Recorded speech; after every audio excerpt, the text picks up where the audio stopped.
So we've got 95 people on Insta Live already joining in. Wow. So I'm going to try to manage it in a way that people can see. Okay, there. Awesome. All right, gentlemen, just give me a second. Let's see if this is working on YouTube, and then we kind of,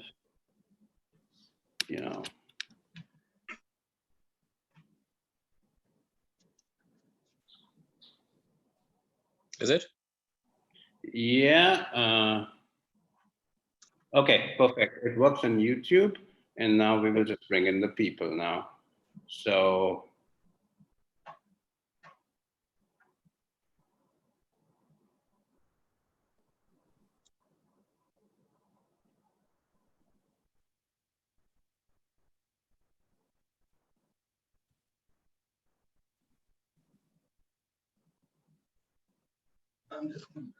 Wow, the screen is filling up fast. Yeah. How do we see it? Move to the gallery view. Okay. But if you're from a phone, then you'll perhaps not have that kind of real estate. But there is Puneet there. I can see a gentleman by name Puneet Nagi. Hi. Captain Nagi. Yes, sir. How are you? Good. How are you doing? Yeah. Very well. Long time. Yes. Are you in Doha or Delhi? I'm in Doha. Haven't flown for almost 37 days now. And not have any of us. Yeah. Hey, CJ. We've got Papa CJ there in the middle. Hi. That suddenly made about 400,000 followers right there. Yeah. Hi, Chirag. I don't know any Chirag. Yeah, he's Papa CJ. Yes. Papa CJ. C is Chirag. In my excitement, I knocked my phone over. So let's see. Yeah, I'm on a mobile. So I can only see 4 at a time. So CJ, are you writing a new book now? You're on mute, CJ. You're on mute. CJ, put yourself unmute yourself. Ajay, can we unmute Papa CJ? He's much more popular than anyone. yes. Hi, CJ. Hi. Mr. Taneja, how are you? Very good. Hi, Adil. Okay. Actually, it'll be great if most people could put on their, video. It'll be nice to see everyone. Yeah. Because otherwise, yeah, I mean, you are whiter than George Clooney. Looking good. Who is? You're Sanjiv, you're the new George Clooney. My hair was black when I came to India, 6 years ago. Well, I had hair when I got into the airline business. So Rahul is the only one who lasted, that means. I know. My hair actually turned gray while I have been in civil aviation. You just dyed it now, huh? No, I don't dye. It's all gray. It's as gray as you get. It's just the amount of my hair actually is black. It covers them up. So Ajay, how many people do we have? I think, people keep coming in. We have 40 people already here. And I see very, very familiar faces. Hi, Tarun. Hi, Naren Mansukhani. Oh, Mr. Bali is here. Yeah, Mr. Bali is there. Hey, Rahul. Hi, how are you? Hi, Naren. CJ, good to see you. Likewise. Once the screen fills up, please take a photo of the screen because I count on my phone. I'll send it to you, Sanjeev. I've taken a screenshot. Oh, great. all right, I think we have a lot of people who switch their cameras off, so that's fine as well. I think Solomon's not wearing any clothes.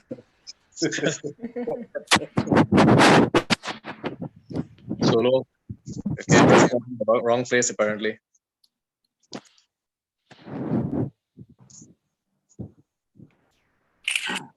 All right, good evening, gentlemen. How are we doing? Where are my speakers? I see Rahul on my left, and I see Sanjeev and Aditya on my right. And Let me do the receptionist duties right now. I keep having people coming in. So to make sure we are safe and secure, I'm just kind of letting in everyone personally rather than just kind of throwing in everyone in the room.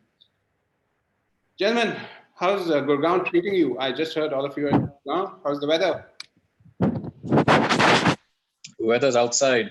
We are inside. What's your poison of choice today, Sanjiv?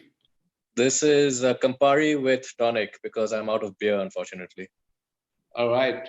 I think these are, because Sanjiv is from that because Sanjiv is from the full service carrier thing, so he's like, that's champagne problems, running out of beer. I'm on cold iced coffee, so it's black coffee. I don't have money for milk or sugar, so that's the whole LCC thing, So, gentlemen, you're better off than me. I'm just on water. Well, you're on Go Air after we resume services. Water only to begin with, temporarily. Yeah. All right, gentlemen. So good to. Oh my God, Papa shows off his Jack Daniels. I have a bottle somewhere, but it's empty, so I wouldn't show it back to you. So, all right. Thank you, everyone, so much for joining us today. The reason I was asking about the weather was because I was wondering if that was the only red hot thing out there, at least around us. For those of us who are new around here or haven't met these three gentlemen one-on-one ever, let me just quickly give you a quick small introduction about them. And, we will have ample time to talk today. Between us, we obviously have Aditya here. So Aditya started out as associate at J. Sagar Associates, and look where he landed himself as he walked into the IndiGo office, not for the first time, but eventually he made it to the corner office in IndiGo. And now, then he moved to hospitality. So Aditya, law to aviation, how's it going for you there? How did it happen, and what did you find out when you moved from the law offices to the aviation offices?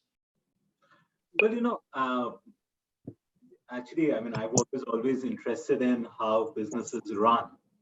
Unfortunately, I was, there when we started the airline, or when we actually conceptualized the airline. So the transition actually was easier than what you would probably imagine. At one level at that time, you're also that much more, I guess you're brave, and you want to you are able to take on a lot of risk. And if engineers can sell soap, I don't understand why lawyers can't run airlines. so that's one. And, the other is that look, it's the fact is that when I came into the operating role, this is different from when we were starting up the airline. A lot of my immediate colleagues had started their careers in the airline business. While I was either in primary school, and some of them even before I was born. So it's actually to them that I owe that smooth transition. Where one day I was a lawyer and next day I came in to lead the airline. But all these people, all these colleagues, immediate colleagues, whether it is SC, who was the head of engineering, Ashim, who's the head of flight operations, Shakti at that time, Suman, who's the head of in-flight, and so many other people like that, who are incredibly experienced. But all compliments to them, and how inspirational that they had so much self-assurance that they could let a 32-year-old come in and lead the team, and that's what made that transition so smooth. And then I always have a healthy dose of fear, so therefore I jumped in like a sponge and tried to soak up as much as they could offer me. So that transition, and since then, I guess being a lawyer is now like a blur in the rearview mirror. So yeah. Right. So that means we won't see a brass plate saying Aditya Ghosh and associates anytime soon then, huh? Never say never. If you want to put two square meals on your table, you just about do anything. So never say never. Lovely. Thank you for joining us this evening. Sanjiv, next to you. Well, I practically ran out of space when I was trying to copy your CV from, LinkedIn this afternoon. But tell us, so Sanjiv, for those of you who don't know, arrived on the Indian scene after working at Northwest and Northwest Airlines, Bain and Company, Temasek, back to Bain. Then he headed into Bangladesh, into GMG Airlines. And then he arrived in India in 2013. So with SpiceJet, then moved to Vistara, and now he's working with Go Air. So I think, I'm just curious, Sanjiv, from Oracle to Airlines, what happened? How did it all start? Well, see, Ajay, aviation was always something that fascinated me since I was a kid. Since I was literally, as long as I remember, I used to draw airplanes when I was in class 1, 2, etc. Oracle was something that I did after college because I got a job there, but my goal was always airlines. And without going into all the history, I just want to talk about two people who actually are very, prominent now in the Indian scene and with IndiGo, so connection with Aditya. One is Rakesh Gangwal and others Rano Datta, and the connection is when I was out of Wharton, working for BCG, which is a consulting firm, I had an offer from Northwest Airlines to join them. This is around 1997, 98. And I had found out through my networks that Rakesh was ex-Wharton and Rano had a Calcutta connection, and somehow I managed to send them emails. And much to my shock, here I was an MBA, fresh MBA, and these guys were already presidents of airlines, chief operating officers, etc., at United and US Airways, etc. But I got a call from Rakesh, just saying, "Hey, is that Sanjiv? I got your email," and he spoke to me for about half an hour. And his advice to me at that point was, join airlines only if you truly believe that it's your passion. Otherwise, I would not wish it on my worst enemy. He actually said it, and I know exactly why he said it, because I've been through many situations which completely justify his warning. And then a few days later, I got a call from Rano, and he, also was very, very gracious and talked to me about, aviation. And I have to just say that the fact that these two gentlemen called me, I was a nobody and they were big shots and really senior people, really stuck with me, because it just showed me, the importance of sort of, reaching out to people who have a passion and being approachable and being humble and being inspirational. So anyhow, so I got into the airline business, and I've been in India since 2013, glutton for punishment. I remember, Aditya, when you and I first met, you treated me for lunch at one of those restaurants at the IndiGo building. Yeah. China Club, maybe yeah, the one.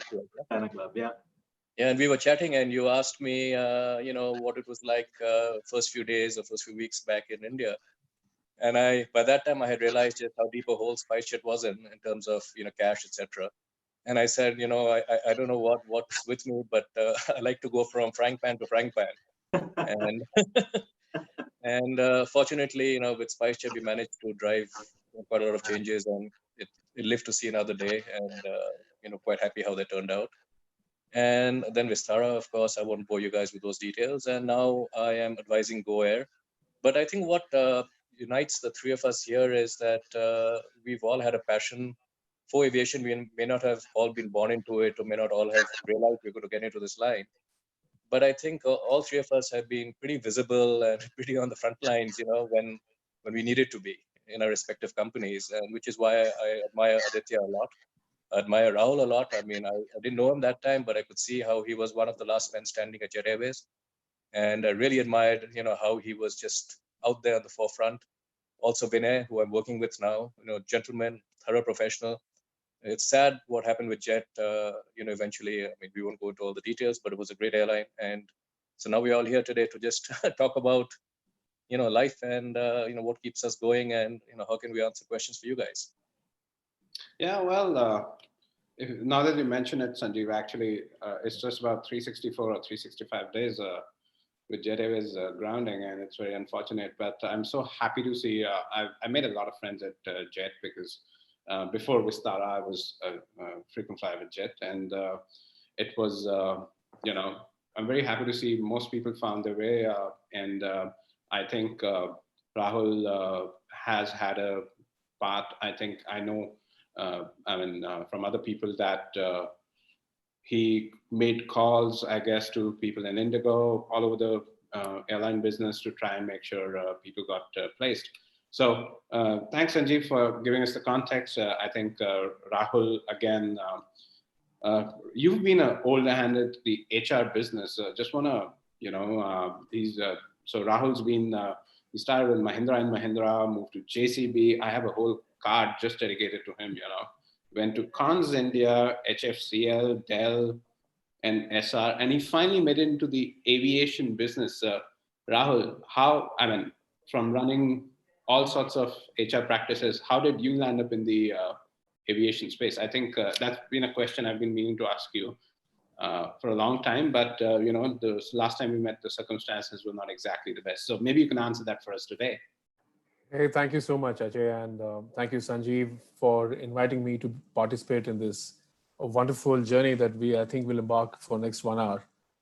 Mine was a case, Ajay, of a conventional call that I got one day from an executive search firm based in London when I was working for a large diversified global conglomerate, asking me if I would be keen on an opportunity to work for an airline.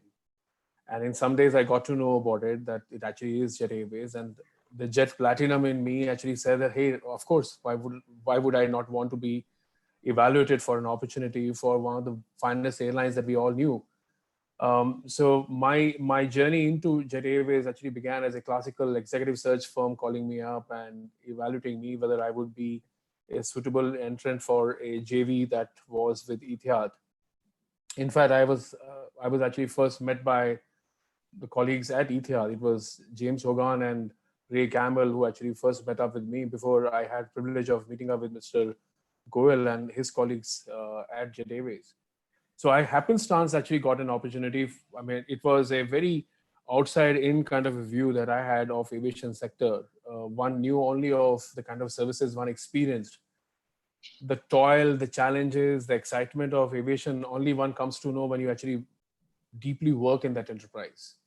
So for me, it's been an amazing journey of about under 4 years with the firm that I actually think was one of the finest aviation companies in this part of the world. And I'm really glad that folks like Aditya, Sanjiv, they actually supported me when I needed their support at the time when I was there. I remember several conversations or chats that I actually used to have Aditya or Sanjiv in terms of seeking moral support and guidance when we were going through those challenges at Jet Airways. But at no point in time did any of us in that journey of mine, at least for about 4 years, did ever give up or thought that Jet Airways will not be an enterprise and we will actually ever speak about that enterprise in past tense. It actually is pretty surreal that we actually are speaking on today, which happens to be the anniversary night of the closure of the company. I think I now know why Aditya actually talked so passionately about his journey within the enterprise. And I think I will take cue from what he mentioned. For me, my induction into aviation happened because of amazing set of colleagues that I had. Whether it was Hamid Ali or with Mr. Goel or Neeta, or later on Vinay, when he actually came on to take on the reins of the firm, and everybody in the flight operations organization or in-flight services. I remember distinctively my interactions with some of the best friends that I had made there in that organization. Whether it was Nikhil Katyar, who used to run flight operations, and later on Sudhir Gaur, amazing captains. And Belson Coutinho, who I see actually is there on this chat as well, our Chief of Marketing. Praveen Iyer, I can actually go on and talk about some of those people who actually made it so easier for me to actually become part and participant of what is called aviation sector. And today I can say why Sanjeev wanted to be an aviator. I mean, there are of course very few opportunities for the folks in Indian aviation, but yeah, I mean, it's been a phenomenal journey for me. For an engineer who actually never thought he would ever work for an airline, I loved every day that I spent in the company, and I miss it sorely. Rahul, because you bring up the engineer part, did they ever make use of your engineering skills as well? I think most of us engineers are actually already believe in an exalted way that we actually know it all. The engineering of the kind that engineers do work in aviation is a bit different than the mechanical engineering that I know of or I studied. I think I know manufacturing more than the kind of engineering that our engineers who actually did amazing job at each of these airlines actually do, which is more in terms of maintenance work. Yes, analytical skills that one gets trained on actually do come in handy because in leadership, whether you do a job in human resources or any other job, numbers actually don't ever leave you. So being an engineer, that helped. If that answers your question, Ajay. Yes, I was actually trying to be making it a humorous question, but I get where you're coming from about the quantitative ability. I think that's helped me a lot in life too, but this is not about me, but you. Gentlemen, so one of the questions that I've been meaning, I'm gonna just throw it open to all three of you. We've been in lockdown for, I don't know, roughly about 20 days now, I guess, give or take. How has the lockdown been going for you, all of you? And, what are you guys up to? I mean, I know some things, I see some things on Twitter and Instagram, but why don't you give us an insight into what are you guys up to these days? Apart from, including the work from home part as well. So Aditya, why don't you go first? We will do it in order. Yeah, well, Ajay, I'm one of those people who's constantly doing 100 things all at the same time. So I don't know whether it's a good thing or a bad thing. But first of all, I'm very conscious of the fact that the fact that I have food on my table and I've got a roof above my head. My loved ones are with me, and none of them require immediate health care. Puts us in a very fortunate position, and I truly mean that. And I'm ever grateful for that. So I actually have no complaints with the lockdown per se. It's not like I'm bored at home or I wish I was outside or anything of that sort. I'm reasonably happy that I'm actually where I am right now. The other is that I'm trying to kind of spend that time doing many of the things that I've always wanted to do. And many of us have lots of things that we want to do and somehow feel that we don't have the time. And those could be, in my case at least, really, really small things like, I was baking a pie the other day, or I'm reading a lot, I'm writing, I wrote a few articles, I'm working out, I'm spending time with my kids, I'm watching movies, I'm watching documentaries. So my day is very full, and it's pretty long. I'm not sleeping more than my typical 5-6 hours that I usually sleep. But it's reasonably full and it's busy for all the right reasons. And I'm not stuck in traffic, and I don't feel any smarter in a suit. So shorts and tracks are just fine. So it's quite colorful and varied, which kind of works for me. Nice. I like that multidimensional side of things. Perhaps we can put one more thing on your task list. Maybe you should write a book about your time at IndiGo. That would be a great people, on this panel. I know that keeps coming up. I'm sure I'll get to it someday. Well, no better time than now. Huh? And don't worry about the publishers. We'll make introductions for you. Yeah, I'm sure. Or I'm sure you know more people than me. No, but coming to the part on, sorry, I'm going to cross you there. Everyone's been asking about your fitness regime. I know it's been something that has been popular for a very long time. And I remember there was somebody while at your time at IndiGo, I'm sorry, I don't track that segment so much, but you were very excited to meet a particular bodybuilder while in your time at IndiGo. Yeah. And people are asking, how's your fitness regime going on while you're home nowadays? Yeah, actually, like the fitness regime thing is I kind of a quiet me time. So therefore, I work out by myself, and I don't go to a gym as such. I work out at home. So it's really early in the morning usually when no one's awake. which basically means that by the time many of my colleagues wake up, they'll have a barrage of messages from me from very early in the morning. So that was quite a joke at IndiGo or at OYO. But I think it just lets me focus, and it's a kind of a little bit of a competition against yourself. I keep saying our biggest competition is who we were yesterday. But that's going quite well. I get a lot of messages on Instagram, etc., asking what to do next and things like that, which I enjoy sharing that experience.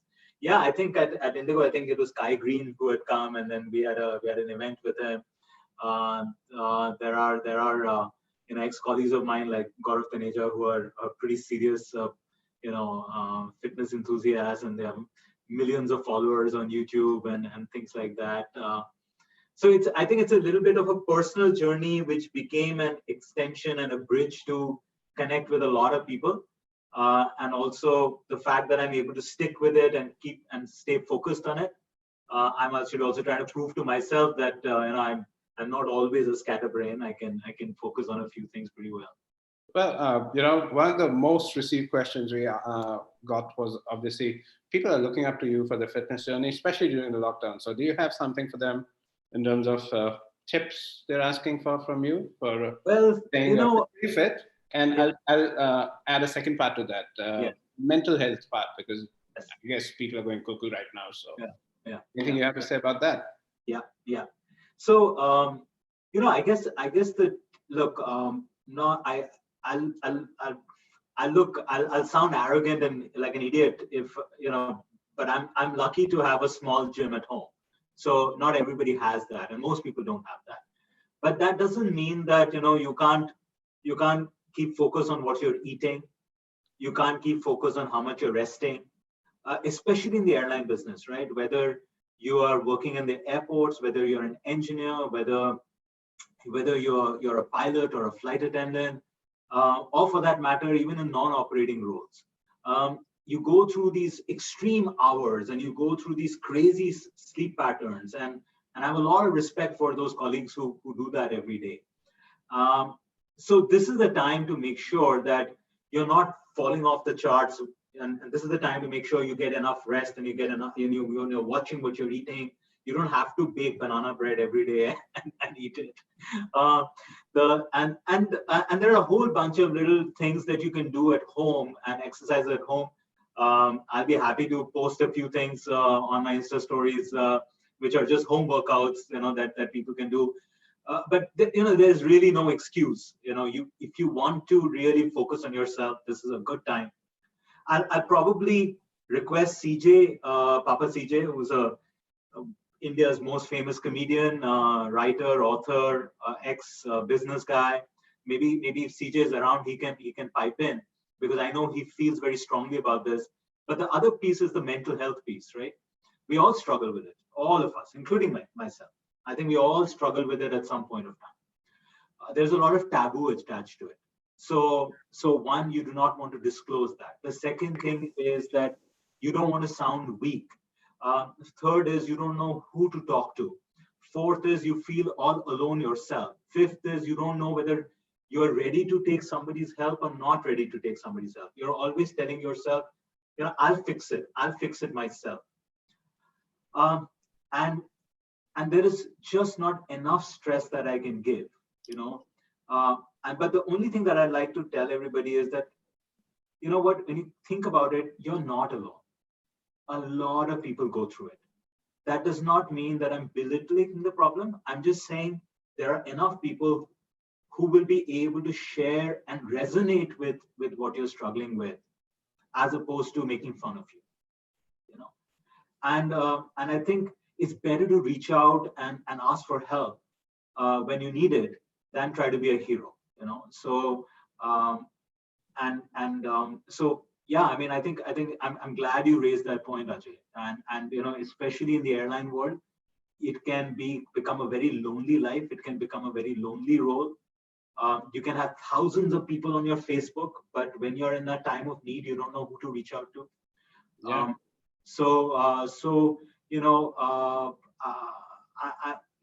I often get messages from colleagues who haven't met for years, and I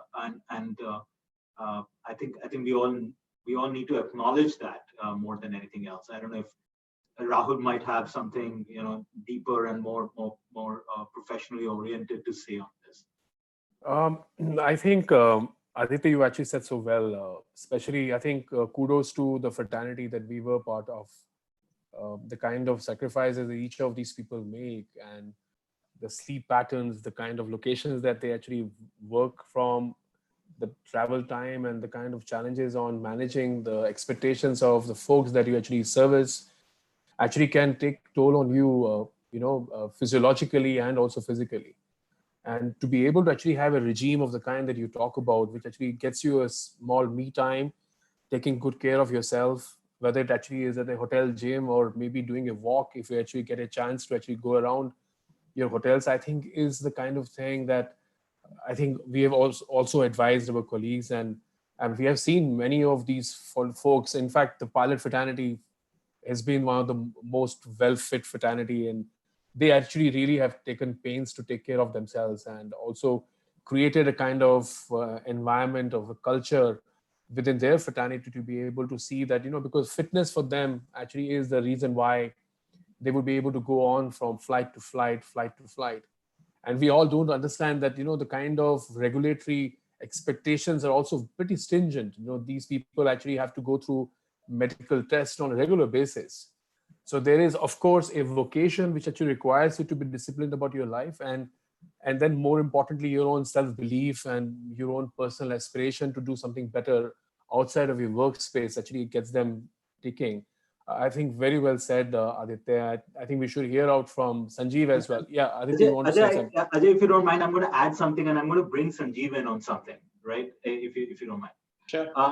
So the first thing that I want to give a piece of advice to a lot of my younger colleagues, ex-colleagues, colleagues from the airline business around. Please remember that while being physically fit is important, a lot of the times and it's coming from me, so I wanted to say it.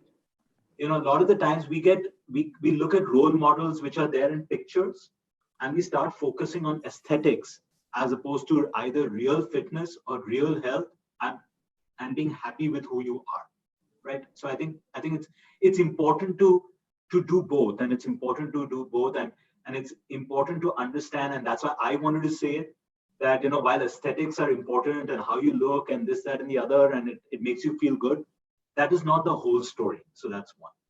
I totally understand. Sanjeev. And I want to actually bring in Sanjeev. I don't know if Sanjeev remembers this, but this is between Sanjeev's break between SpiceJet and Vistara, right? And I remember that we were both in the elevator together. Actually, Sanjeev and I live in the same condo.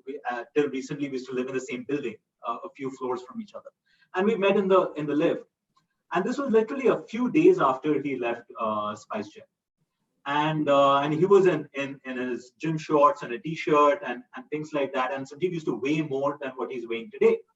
And I remember Sanjeev saying to me that, you know what, Aditya, I just said, I've got a little time for myself right now, and I'm going to focus on getting this weight off, So it's the same thing of, we might be today in a forced lockdown. Sanjeev did that to himself at a time when he had that opportunity. So I'm sure Sanjeev will talk about that. And the other thing, I do not know now whether what I'm going to say next Sanjeev agrees with it or not. But, even for people like us, so-called successful and a lot of people are looking at us and all of that, and I'm acutely aware of that. Please do not think that we have some uniform sort of life where we do not go through our ups and downs, or we don't deal with stress, or we don't have our bad days, and we don't feel like, I have no idea where this thing is going. Who knows what tomorrow is going to do. And the bitter truth is, the higher up you go in the airline business, the more like, you are a sucker for punishment in some ways. It's a pressure cooker. Yeah. Yeah, absolutely. Sanjeev, like I was joking before the call started, I had dark hair. I had hair to begin with, and then it was dark when I joined SpiceJet in November 2013, and now just look at me. Aditya, I completely agree with what you said, and Rahul. We're lucky we are not on the streets during the lockdown. We have a roof over our head. In fact, we're lucky enough to have a balcony as well, so we can do various things on it. But heart goes out to those who don't have these privileges, and hopefully the worst will be behind us soon. I've been using the time, in addition to my role as an advisor to Go Air, to actually record these little 2.5-minute videos every day, and I do that every afternoon religiously. And Upasna, that's my wife, wonders, how I managed to not miss a day. But there's so many stories to share that all of us have. Everyone, not just four of us on this, on the screen, but everyone who's participating today. The stories that inspired you, or that role models you had, or lessons you learned, etc. And I want to start capturing it. So we've got this luxury of a little bit of more time than usual because we're not commuting, we're at home, etc. And I've made it a point now. It's my goal to record a video every day until the lockdown is over, and after that, maybe once a week. And yesterday, I recorded a video on Jet Airways, which I really admire that as an airline. And tomorrow is the anniversary of its suspension. I think Jet really made Indians feel proud to fly an Indian carrier again. We brought them back from British Airways and Lufthansa, etc., and said, look, we don't need to fly those airlines. We can fly Jet. And when I was at Vistara, Jet was obviously, a competitor, but also an airline that we drew some inspiration from. And tomorrow is a sad day. I will record another episode tomorrow, retelling a couple of stories, my interactions with Mr. Naresh Goyal and stories relating to Jet. But let's use the lockdown to do things that we would normally not do, and try to, keep morale up all around as much as possible. And Go ahead. Let me share a Jet Airways story with you. All right, my Jet Airways story. So this is like almost, I don't know, maybe 22, 23 years back, I'm guessing. And this was one of my first flights that I ever took. This is when I'm still a sort of intern. Either I was still an intern or I had just graduated out of law school and was working at the firm. And I had a Sahara ticket, and in those days, Sahara and Jet Airways used to fly out of the same terminal building, and in Delhi. And I was flying to Chennai, and I landed up at the airport. And as I entered, I was a little bit confused as to where to go, and as all first-time kind of travelers are. And this Jet Airways uniformed lady walked up to me and said, so which flight are you on? May I help you? So I said, no, I'm actually not on Jet Airways. I'm on Sahara. She said, oh, doesn't matter. That's okay. And then she kind of walked me over to the Sahara counter. And that story, I've repeated it 1,000 times within IndiGo when I was working there, to explain, what that, sort of, that moment of truth means, what those magical moments are, especially in customer service, and how each one of those little experiences that you leave behind with customers are what finally put food on the table, I'll make no bones of it. Every one of these gentlemen were my fierce competitors, and I used to compete with them like anything. And absolutely, I'm highly competitive with the other airlines, always was. But huge respect for what every one of them kind of, in some ways or the other brought to the table, or lessons that I learned. And I said, okay, I've got to get better than this, because this is very gold standard right now. So I know your competitiveness, Aditya. I have to share a story from the days when I was a spice chair and he was at IndiGo. I won't share that embarrassing story, which is embarrassing more for me than for you, maybe, I don't know. But basically, whenever we would, run some campaign or do something that kind of, and I was, still am, I guess, well known for what I consider taking good-natured, having good-natured fun at others' expense, other airlines. But Aditya would shoot me off a note saying that, do you think this is cool, etc. And I would have to explain to him, look, you guys used to have ribbons at the queues saying, no more red tape, right? And then when I'm cracking a joke, on blue, so, but we used to, be rivals, but whenever we met, it was great. And the last time I think we met was on a Vistara flight. That's right. It was quite interesting because we were in Calcutta. I was with my I think Upasna and my daughter, Joya, with me. Yes. And we were both waiting to board. And I was saying, oh, shoot, now Vistara's got business class and all that. And Aditya's going to be sitting in front. I'm going to be sitting in the back. How embarrassing that's going to be. I don't know what Aditya was thinking, but anyway, cut a long story short, we were both in the back. So that was good. Always. And then we ended up, taking pictures with the crew. There happened to be some ex-IndiGo crew on the flight. And I have to say that the reason we obviously, poked at other airlines, especially IndiGo's, is because we actually, took them to be a role model in some senses. I remember my first flight on IndiGo was in 2008 or 9, Goa to Delhi or Delhi to Goa or something. And the other direction, I had flown another airline. I will not mention the name, another LCC. And I remember saying the outbound flight was on the other LCC and I found it awful. And return was an IndiGo and I found it amazing, completely world-class. And I remember the crew doing the safety demo almost choreographed, exactly like a ballet. And everything was so spick and span and neat and clean and so professional. And I really came away singing praises of IndiGo. Then I saw the ad or the video IndiGo had put together, on time, every time there was an ad with all the pilots, etc. And I forwarded that to everybody on my Facebook saying, look at this airline that they just started in India. So fabulous. So it was great that we managed to be rivals and compete, but I think competition brings out the best, usually in most, and that was great. CJ is dying to say something. CJ is dying to say something. Yeah. I really want to chip in with the story if that's okay. Ajay, is that all right? Yes, Absolutely. I'm just trying to find This is like a free bonus for everybody. Everybody pays through their like they pay more to go to see a Papa seat Don't speak than they pay the airline. So don't speak too soon, Aditya. I might put you on the spot. I actually wanted to share a story from last year because I was in Ladakh on a motorcycle expedition, and I had gone past Khardungla Pass, highest motorable road in the world, and I had a huge accident. Aditya, you know this because I performed for you in wheelchair. And I broke both the bones in my leg. I fractured my wrist. And we were 6 hours away from mobile reception. So we had to drive back to Leh that day. And when I got to mobile reception, the first call I made was to Vistara. In fact, Amit is here on this call. The first call I made was to him. And I said, listen, this is the accident that has happened. I'm not going to be able, I need to straighten my leg. I can't even bend it. I will need 3 seats for myself. I'm supposed to be flying in 3 days' time. I have my parents with me. I'll cut a long story short. Vistara not only upgraded mom, dad, and me, they got me 3 seats to put my leg. The airport manager came to the hospital in Leh at 11 o'clock at night, ensured that I got a fitness to fly certificate. They had an ambulance take me from the hospital straight to the aircraft. And I was looked after in a way that I cannot imagine any other service provider doing. And all of this for no cost. I cannot tell you I was a crazy fan of the airline from before anyway, but I cannot tell you the kind of goodwill that has generated.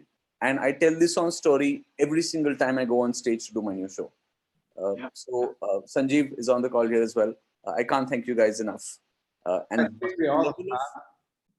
customer service and going out of the way, it's not customer service. It's just humanity was just fabulous.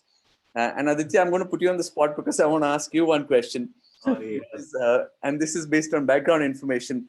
So when Aditya used to work at IndiGo, right, a large part of the workforce was female. And each time he'd get on a flight, they'd be like, oh my God, Mr. Ghosh, can we get a selfie and all that? So how does it feel now to be in an organization where most of your employees are 25-year-old boys who really we all have to kind of pay for our, the life is a great leveler and it kind of balances out. But CJ, just like I know you and I have this on Instagram, this sort of love relationship, and your comments are kind of watched carefully by everyone, including your comments on my anatomy. But and thank you for that. But I'll tell you this, CJ, I'm now getting comfortable with the fact that I get as many compliments from men on my Instagram handle as the women in my previous life. Yeah, and how do you know that, CJ, there are not those 25-year-old guys who are asking for selfies with him? Exactly. Sure, Exactly. I performed at an OYO event. There were 800 people there. Not one person asked him for a selfie. Okay. That's because they had you, right? So I had to compete with you. Yeah. And Papa, by the way, this beard is looking good on you. Thanks. Yeah, it was Easter, so I went for the whole Jesus look. Yeah. But you guys should check out CJ's Instagram handle. On not for anything else, but the fact is that from where he was about a year or so back, where he had kind of 2 broken legs and he was in a wheelchair. He came to my home in a wheelchair. So you have to see some of his recent videos where he's doing these crazy yoga poses and stuff like that. And that's like a personal journey again of trying to overcome. Aditya, I wanted to chip in on that bit you said about mental health. Yes, please do. That's okay. We Yes. live in a world of external validation with all this social media. It's all about likes and retweets. Yeah. I think what's very important to emphasize is it's perfectly okay to say that you're not okay. Yeah. Right? Yeah. Perfectly okay to go through lockdown. Everyone's saying, oh, Shakespeare wrote, King Lear during quarantine or whatever. But it's perfectly okay to not be productive. Yeah. Right? If you can get through a day and still be in decent mental health, it's perfectly fine. And humor is such a great help. Call your friends, get on a video call, and compare notes on who is more miserable. Yeah. Because everybody's going through it. And if you can laugh at it together, then you can get past it together. I think that's really important to emphasize. Yes. And Ajay, I wanted to talk to you about one instance where I believe that, while there is a huge amount of competition between the folks, the fraternity actually sticks together. I remember in 2018, early, a colleague of mine who actually is a senior commander was at Jet Airways. Actually, his son was a major who actually was killed in a terrorist attack that actually happened near Jammu. And it was one of those tragic things that actually we as a country and a nation witnessed. And I remember this was way past 11:30, I think, nearly midnight. And the only way for the family to actually move to Jammu was on an IndiGo flight from Bangalore. And what happened was that they wanted to actually pass on a message to somebody en route. And just about when they were about to take off, my colleague actually spoke to me. And the only way to actually do was to actually reach out either to Aditya at that point in time. And I thought, instead of bothering Aditya, let me actually give a phone call to Sukhjit, who actually was a colleague of his running the human resource for IndiGo for a huge part of IndiGo's existence. Yes. Sukhjit actually got into an action, and before the flight could take off, he actually was able to speak through his flight operations through the IOCC at IndiGo, and the message actually was communicated inside the aircraft. It actually gets me emotional to talk about this.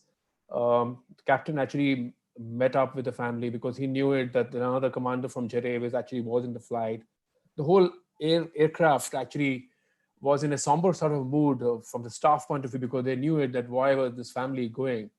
Not only did they take care of him and his family, they actually also passed on a message to the airport manager at Delhi, who personally came to receive the family. And since the morning flight actually was not a IndiGo flight, they thought that it would be first an IndiGo flight. It actually was a defense aircraft that actually was to ferry the family from the morning. So we, of course, had made arrangement for the family to actually stay in the hotel. But IndiGo manager actually on his own, and advice of Sukhjit, of course, actually took the family to a hotel. Now, look at this. We're talking about not a full service carrier, but actually the empathy which the entire organization got together to take care of the family, took them to the hotel in the Aero City, took care of them, made sure in the morning they actually were taken by a car at 5 o'clock and actually taken to the defense side of the Palam to actually for their onwards journey. I still remember this, something which actually stayed back with me, and important that we actually are, so many of us here listening and talking about it, that how the fraternity actually comes together. And, while you may compete, and competition is a reality of life, in fact, many airlines may not exist because of competition. But when it comes to the brass tacks, when it comes to supporting each other, I think each airline has actually demonstrated through various initiatives of these personal experiences that they care. They care for the fraternity.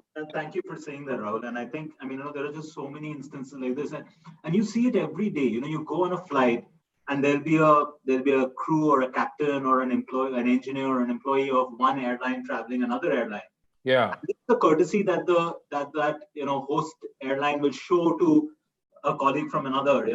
There are no snide remarks. There are no nothing. No. It's amazing. I keep joking about it because enemies like CJ keep asking me like that how does it feel now without all these selfies, and I have to keep telling them that now I feel like a rock star in almost any airline I go to. Yeah. So now that competitiveness has gone away, now there are selfies in every airline, including the Airports Authority of India. So, Yeah. so it is a very, very tight community, and I think it's all over the world like that, I guess. Yeah, and last 1 year for me has been specifically traveling on all the other airlines, and I still remain JP Platinum, which is now Intermiles Platinum. But I was soon to become, I think, a platinum equivalent on Sanjeev's airline, Vistara. And I travel extensively by Vistara and also by IndiGo. And I think I completely agree with some people know me as well, and I actually get a chance. And when people see me and they do recognize me, and the opportunity to interact with the fraternity that I have been missing because of not being with Jet Airways. I mean, not the Jet Airways is not there anymore. Actually, you don't miss it anymore because there are, of course, thousands of those folks who actually Aditya's organization and Sanjeev's organization so beautifully embraced and got them into their enterprise. Actually, you do meet them all in different airlines now, whether it's a SpiceJet or it's IndiGo or it's Vistara, and a few, and definitely in Go Air. So that entire emotion has continued. That entire emotional and engagement has actually still continued for many of us, especially for me in this last 1 year. Yeah, I have to say that we benefited. I was with Vistara then. We benefited a lot from the experience that came in. Fantastic people, and unfortunate circumstances, but we tried our best to make them feel at home at Vistara. Yeah. And the main point that I kept emphasizing, and I always emphasize, is that Jet was a classy airline. Vistara is a classy airline. We're not the same. We're not clones of each other. But what's going to make you feel at home is class. Yeah. These are two classy airlines. And story I had to share very quickly about Aditya's generosity. Aditya, you probably remember this. There was a little tragedy which occurred in about 2 or 3 years ago at Vistara when one of our young network planning colleagues passed away in a car accident in Raipur.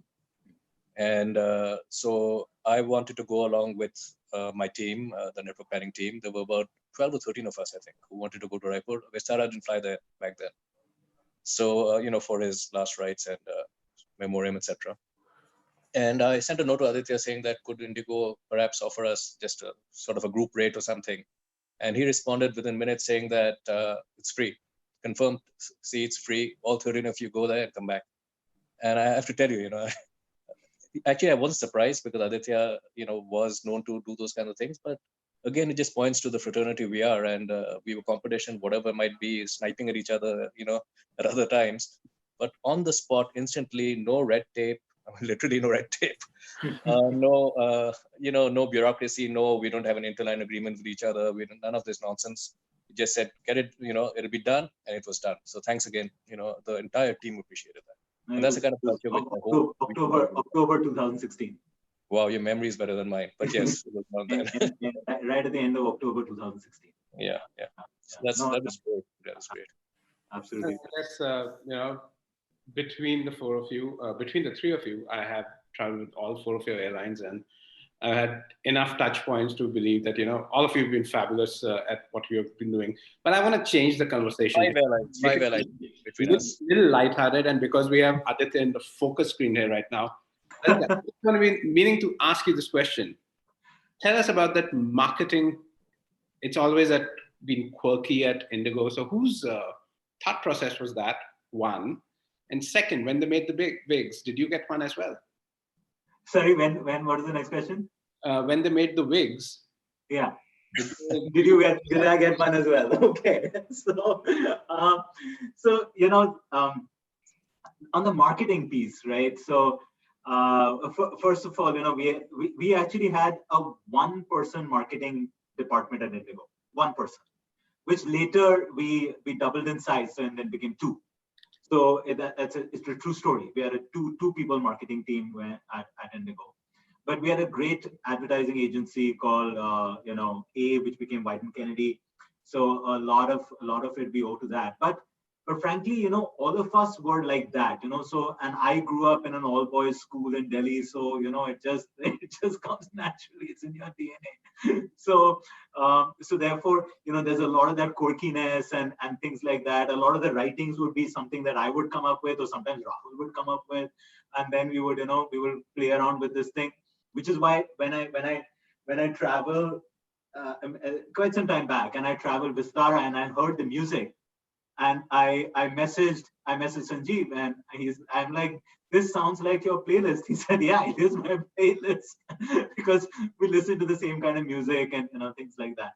Here's a cool wig story, and I've said this a couple of times, but I'll say this to everyone. So this is way back, we were changing the uniform and the look and things like that. So the idea was to change the uniform, so from the very first uniform that we had, which was this light blue denim sort of, jacket and a skirt and a white shirt, to the current uniform that there is. And Rajesh Pratap did the uniform, and Ambika Pillai was doing the look. Now this is, I'm like 10 years younger than I am now. As I said, to give context, I grew up in an all-boys school. I have only one younger brother. So I'm sitting in this large conference room, and someone, Ms. Suman Chopra, who's the head of in-flight, someone asked me saying that, now you got to, any final changes you want, this, that, and the other. So I'm sitting there, and these 4 or 5 flight attendant colleagues, they just walk in, right? And I'm looking at them, and the uniform is there, and the scarf, but I'm staring at their hair, right? And I'm like thinking in my head, you got to be kidding me, right? I mean, what is this? So the girls are like, sir, do you like it? I'm like, yeah. She said, no, do you like it?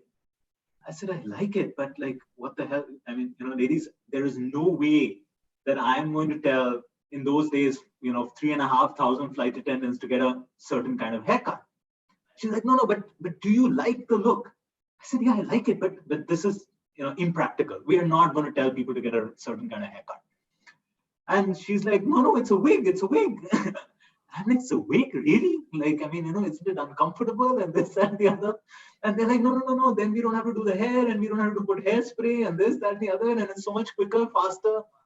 That's the original story of the wig and how it, and of course later on many of the ladies got haircuts like that by their own volition. But yeah, that was the cool, fun story behind the wig. And did they give you one? They tried, but but I kind of secretly kind of wore one and figured that I'm not going to be able to compete with them. So like they say, God made a few perfect heads, and the rest of him they covered with hair, right? So that is a good one. And by the way, Ajay, I'm noticing, because I've been using Zoom very extensively, there is a colleague of yours, Aditya. Her name is Pooja Manaktala, and she is here. And Pooja was the most. Pooja, along with Suman ma'am, Pooja is the next scariest person at IndiGo, right? She was the head of grooming at IndiGo.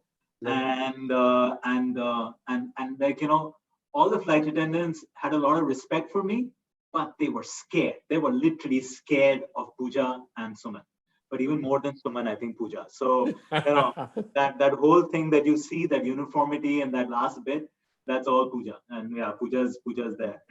Yeah, and Aditya, perfection doesn't come so easy. Sometimes you have to push hard really to actually get the perfection, because in the business of service, you need to actually be disciplined. I think Pooja must have been disciplined. Yeah, well, very few people know this, that Pooja, and if anybody's met Pooja Maniktala, she's a very quiet, sort of, very quiet, understated lady.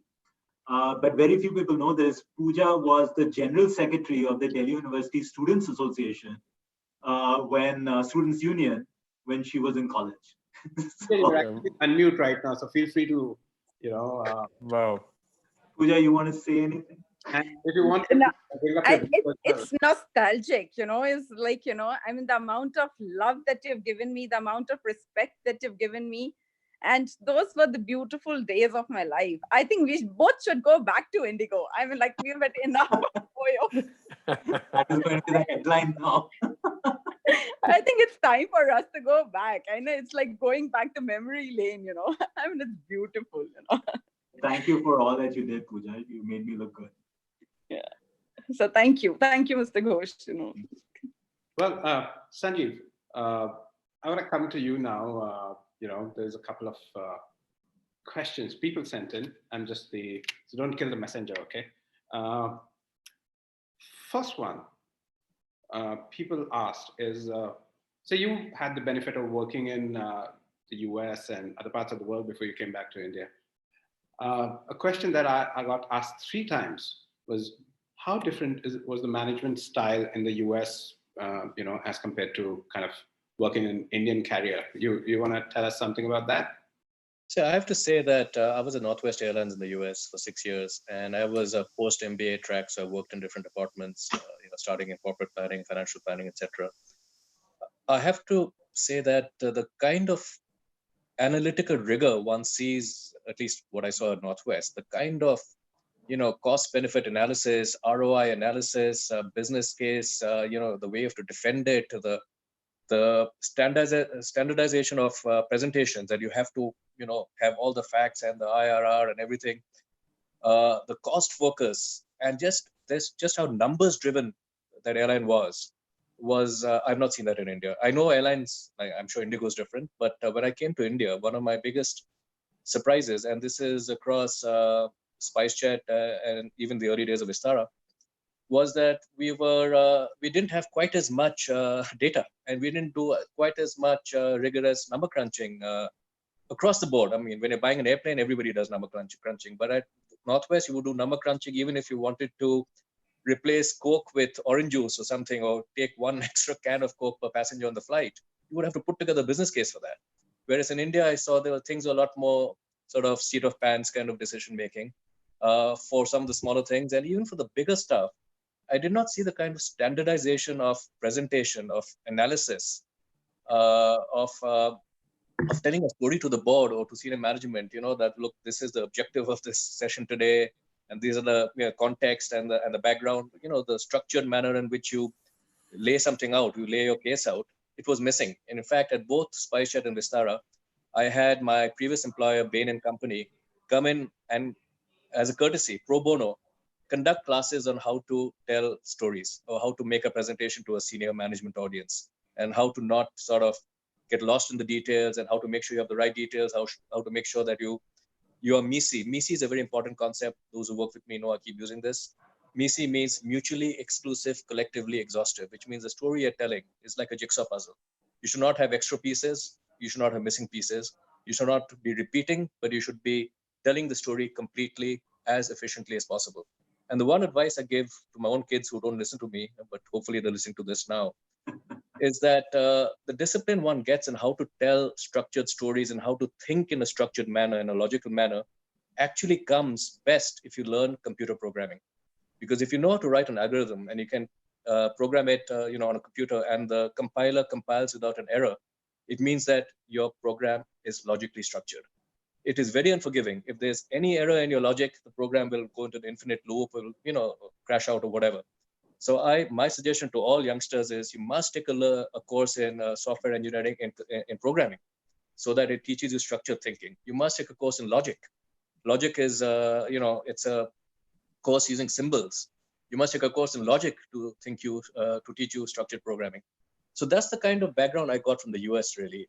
What was missing in the US and what I really enjoyed coming to India was the youthfulness. It's a very, aviation is full of young people in India, and it's a very collegiate atmosphere, and it's very fun, and it's very, especially at Vistara, which is open office. At SpiceJet, I had the corner office, and we had offices, so it was a little more not as open. But you feel almost like you're back in college, excepting you're looked upon as an old professor, but you think you're still a young student. And my wife will tell you that you think too much you're a young student.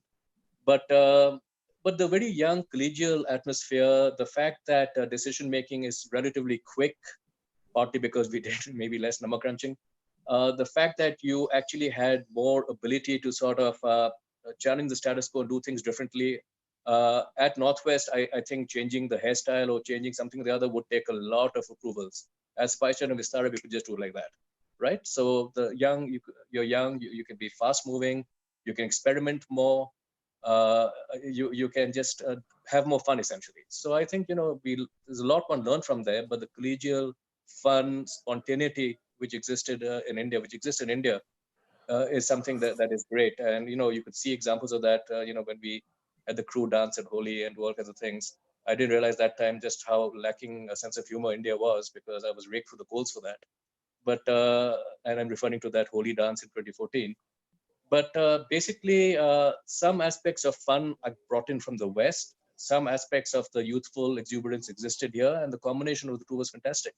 And so I think the airline business, especially in India, is addictive because you have, the ability to really mold and shape things and shape outcomes. Well, which actually brings me to my next question. You partly answered that, but somebody asked, give us an instance of using the Indian style of management, which is Jugaad, during a time at SpiceJet and at Vistara. One example or more, we are happy to hear. Jugaad is not a good word necessarily, but okay. SpiceJet, we had to do a lot of Jugaad because we were out of cash and we had to keep our planes flying, and therefore we had to do a lot of begging from Peter to PayPal kind of business, and everything was a variant of Jugaad where literally you had to, find creative ways to get things done. At Vistara, the culture is not at all Jugaad oriented, which is great. I mean, being a Tata company, there's absolutely no scope for Jugaad. It slows things down sometimes because there's no Jugaad. Even at Diwali, I think we were probably the only airline in India, maybe the only company in India, which didn't give even in the first 2 years, even laddu as a gift, because that would, in case that violated the Tata Code of Conduct, I think we had viewed it too strictly. It's eased up a bit now.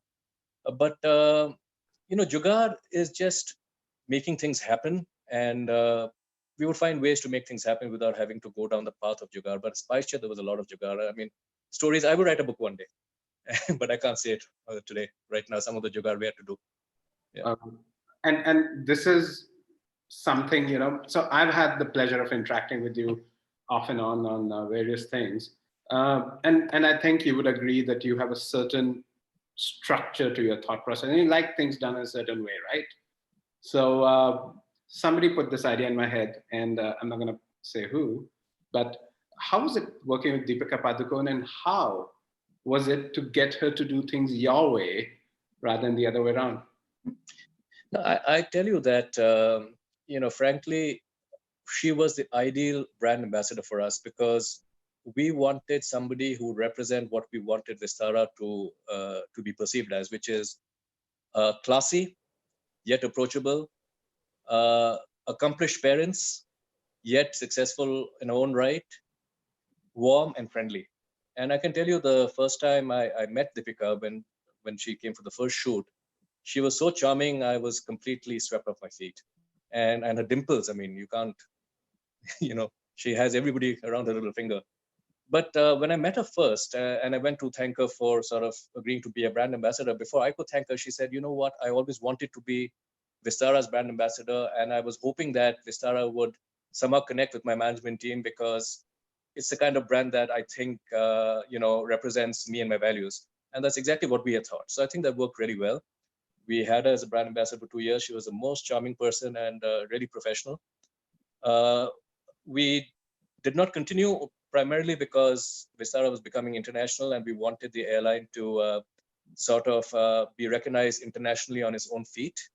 And that was the decision made at that time. I would love to continue, but I think it worked out really well. And if I got the chance again, I would love to work with her again.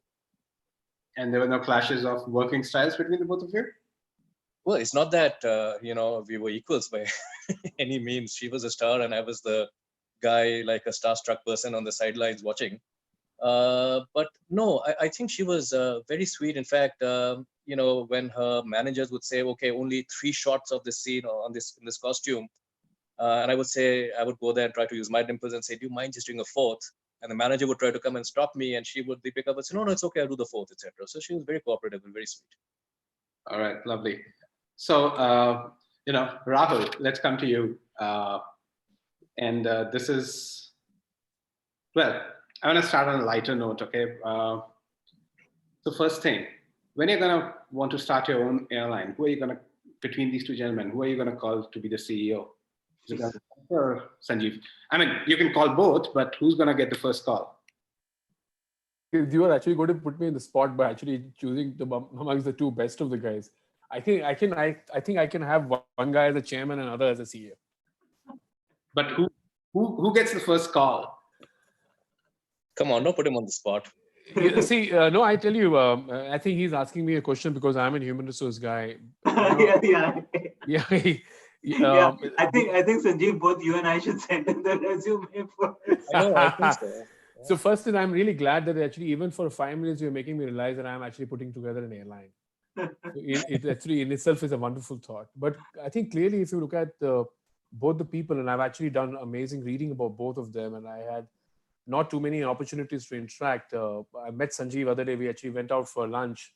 I think if you look at the profile that Aditya has created after having run successfully this enterprise, he actually is someone who actually has now evolved to actually the levels of the board of directors.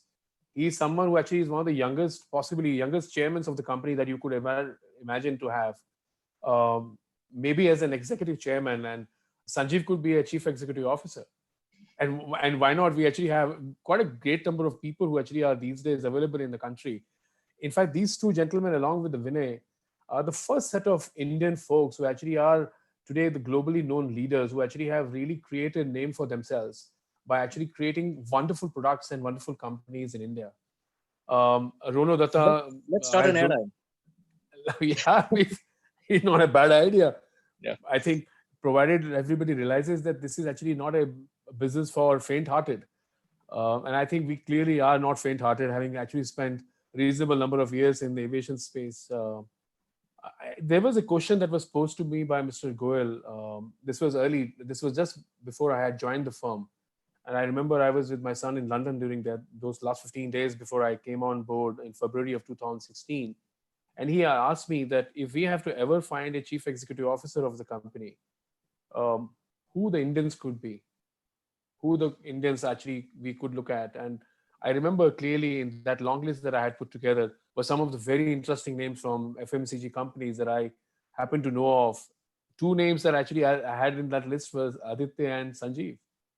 So clearly in India, entire aviation sector for the last 2 decades has actually always yearned for getting homegrown talent, asking for and looking for talent outside. I think these two gentlemen have changed it. And with Vinay coming in since 2017, the three people have actually really changed the way in which the aviation actually is being looked at. And there's a huge dependence on Indian leadership today. And I think really took the Indian leadership in aviation to a very different level. With his engaging style, with his people engagement, which I think was what attracted me most to him and his style. And Sanjeev also, if you look at his background, he ran the company as a chief operating officer. He ran the company as the chief commercial officer, actually also decided on the strategy of the company. So my answer is quite tough, but simple. Okay, while we have you here, this is something it's a little bit tough to talk about, I'm sure, but how, we're roughly 1 year out, and I know the decision to perhaps shut down operations came as a, last call, very tough call. You were one of the people who was there, right till the end. What was going through your head at that point of time? And, how did you tackle the situation? Because you're the bearer of bad news for everyone, perhaps one of the few people out front. Yeah. So frankly, it was one of the toughest times for all of us. But since we were snowed with so many options that we had created for ourselves, and we were so busy with the task at hand, that the mind was actually working on tasks to actually make sure that the airline continues beyond 17th of April. While we actually had created the schedule, which actually was reducing over the last 2 quarters, we were still hopeful that beyond 17th of April will also come a time when we will be able to get back the fleets, get back the folks to start work. So we never gave up, Ajay, and that's something which I'm sure you can check with any of our colleagues who actually were there at the enterprise. We never gave up till the end. But there was part of us which actually started to actually also think about what if scenarios. What if this happens, and what if we are not able to actually start the enterprise? So I quietly started to prepare my team and a few close folks in my team for 2 months prior to April on how do we actually take care of the aspirations of 16,000 folks, and we were about 14,500 plus, still a large number of people who were on the contracts. And every day was becoming a difficult discussion internally. What we made sure was that we communicate, and do not let anybody feel that we are not communicating enough. So there were days when Vinay and I and Amit, we didn't have answers. We actually went back to people saying we don't have answers. So there were days when we are communicating that we don't know what we actually will be able to do next 2 days, but here is the information that we are sharing up front. So we reached out to our colleagues, talked to them, made sure that we were able to provide them with whatever comfort that we could. And those were more words than any data that we actually could support or any evidences that we could give. But they knew about it, that their colleagues were actually engaging with a variety of stakeholders, whether it was government at one end, specifically Ministry of Civil Aviation, Ministry of Finance, regulators, banks, potential investors. And we were engaging concurrently with all of these. There was a team of people who actually were making sure that they were engaging with financial institutions who could possibly look at maybe a future of Jet Airways in a different manner. And then some of us were responsible for managing and engaging with employees. I remember it was 14th morning that I started to write the circular that when I released on behalf of Vinay on the 17th evening. And I shared the draft with Vinay, and he actually added his viewpoints. And it was on 16th that 5-6 of us in the leadership actually sat and looked at that communique. It was only on the 17th, after the mail had been sent off, I remember I was sitting in the boardroom. As many people would know, of course, these were tough times. Many of us actually were not hesitant in letting our tears be seen by people. And some of us actually were stoic in silence. And I remember Sonal Agarwal calling me approximately about 8:45 that day evening. And she's JP Platinum. Her husband Tarun is on the call today. And I picked up a phone. I was sitting on the stairs downstairs in Sirua Center at Andheri Jet Airways headquarters, 8:45, and she actually was on that call, and she was crying. She was crying because she had actually come to know about it from the media, for the communication that we had done. And she's a dear friend, and we have actually been both passionate JP Platinums. I started to cry once again. And just about an hour before, when I had actually stepped out of the boardroom to go downstairs, I just couldn't control. I picked up my phone and talked to Anu, my wife here, and she was in Delhi, Gurgaon, same house.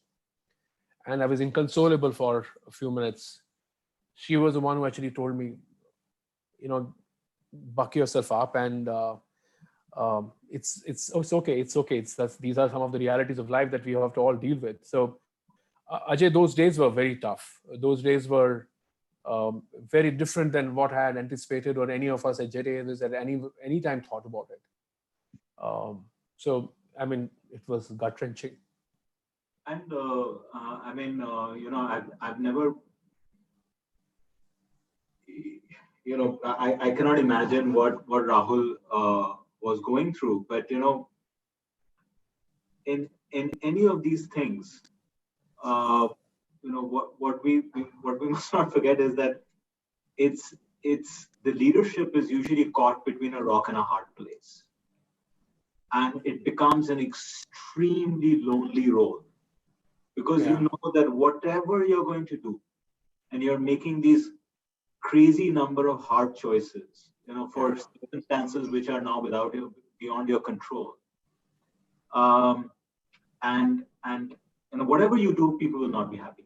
Yeah. And it's a very difficult spot to be in. It's a very difficult spot to be in. And it's very difficult. And I'm sorry to say this, but everybody who has a Twitter handle then has a loudspeaker everybody has a comment and a point of view with a fraction of information available to them, and will hurl abuses and hurl opinions and things like that, and it becomes an extremely lonely role. Aditya, I'm just sorry, I would mention it here. Folks like your organization, Sanjiv specifically, and Deepa, and everyone in the Indian aviation, whether it was Mr. Lohani at Air India, or it was Raj Raghavan, who was Aditya's colleague later as head of human resources, or whether it was Surajit at SpiceJet, every airline actually reached out to me. I remember Sanjeev and we actually were privately working on what will turn out to be potential campaigns for hiring of pilots and cabin crew. And similarly, what Aditya's colleagues did at IndiGo, where Raj Raghavan quietly actually created campaigns with help of Asim to hire pilots, and every airline actually did their best. I remember South African Airlines reached out to me and to Amit Agarwal, and in fact, the entire leadership team of South African Airlines actually flew down to our offices in Bombay and conducted interviews for hiring of people. In fact, our head of engineering is the chief operating officer of South African Airways now. He was hired in our company. 47 companies actually were working with my team and I. And of those, at least 27 of them actually reached out on their own. I see Amit, who actually is one amongst the participants today on the call, who actually did reach out to me as well, saying that I could help you in any way possible. I listed down, there were 47 companies that we were working with, apart from 6 major airlines within the country. And that's the support that this fraternity actually got. I think people wanted to actually do whatever the best that they could do for employees of Jet Airways. My heart bleeds to know even the 4,000 of my colleagues still don't have assignments. Many of engineers, which are the finest the civil aviation sector has in our country, actually were not able to actually make it to the job market, unfortunately. But now with the COVID challenge, there is yet another story for all of us to actually manage for some years going forward. But I really want to thank today the entire fraternity for helping Jet Airways folks during those important months in month of February, March, and April of 2019. I would never forget them. I respect them because of their humility, their empathy, and their support that they provided to Jet Airways. Gentlemen, I think these are all hard-hitting stories. So I see there are a lot of people who want to ask questions. Perhaps let's cue into some audience questions now, gentlemen. I know Ame has been waiting to ask a question, so I can't find him here. Just give me a second, but I could.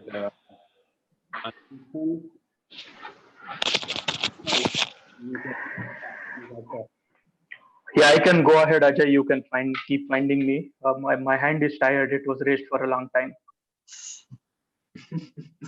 Go ahead. Yeah, go ahead. Question is primarily for Sanjeev and Aditya. First with Sanjeev, you started your Indian innings with SpiceJet and actually helped a lot of people understand CASK, CRASK, and many other things on Twitter. And also the LCC model. You then moved to Vistara, which was a premium carrier. Right now you are again with Go Air, another LCC. I know you go to great lengths to defend your airline, but how do you manage this social media transition, going from somebody with lowest cost to somebody with highest cost, and then defending the models? And I have another one for Aditya on similar lines. 10 or 12 years ago, when I was in Kingfisher and Kingfisher was not doing well, Aditya was all around saying how IndiGo is different with a single class model, same fleet, same crew, everything. But then, end of his innings with IndiGo, they moved on to multiple aircraft types and so many orders. So I know, because both of you are very passionate about it. How do you manage these transitions when things change because of business? Sure, Sanjeev, go for it. Yeah, so I'm just going to disappear to get my laptop charger, but please go ahead. I'm listening to you. Absolutely. You see, I strongly believe that in India, there is room for more than one business model. Definitely the larger segment is LCC, and that shows in the numbers, 80% of the market is LCC. But I'm a strong believer that there is a segment for a full service airline. Therefore, you just have to adapt your business model and your strategy basis the airline you're with. I'm known as a RASK man. Don't hear that wrong, because I used to always talk about. There used to be a fixation when I came in 2013, 2014 on load factors, which is how full your planes are. And I used to keep trying to say that load factors is just one side of the equation. You need to multiply that with yield, which is a measure of pricing. And the product of the two is RASK, revenue per available seat kilometer. So it's getting too technical. But the whole thing was you need to know what to measure in order to improve performance of what you're measuring. And if you're measuring the wrong thing and you're optimizing for the wrong thing, you won't get it right. Now, in a LCC, your RASK or your revenues are maximized through filling the plane as much as possible. In a full service carrier like Vistara, it is a little bit less dependent on just one variable, such as loads, the yields, the pricing that you're able to command by having multiple classes, etc. Also is a key driver of RASK. So you can be a little bit play with both, not just one side of the equation.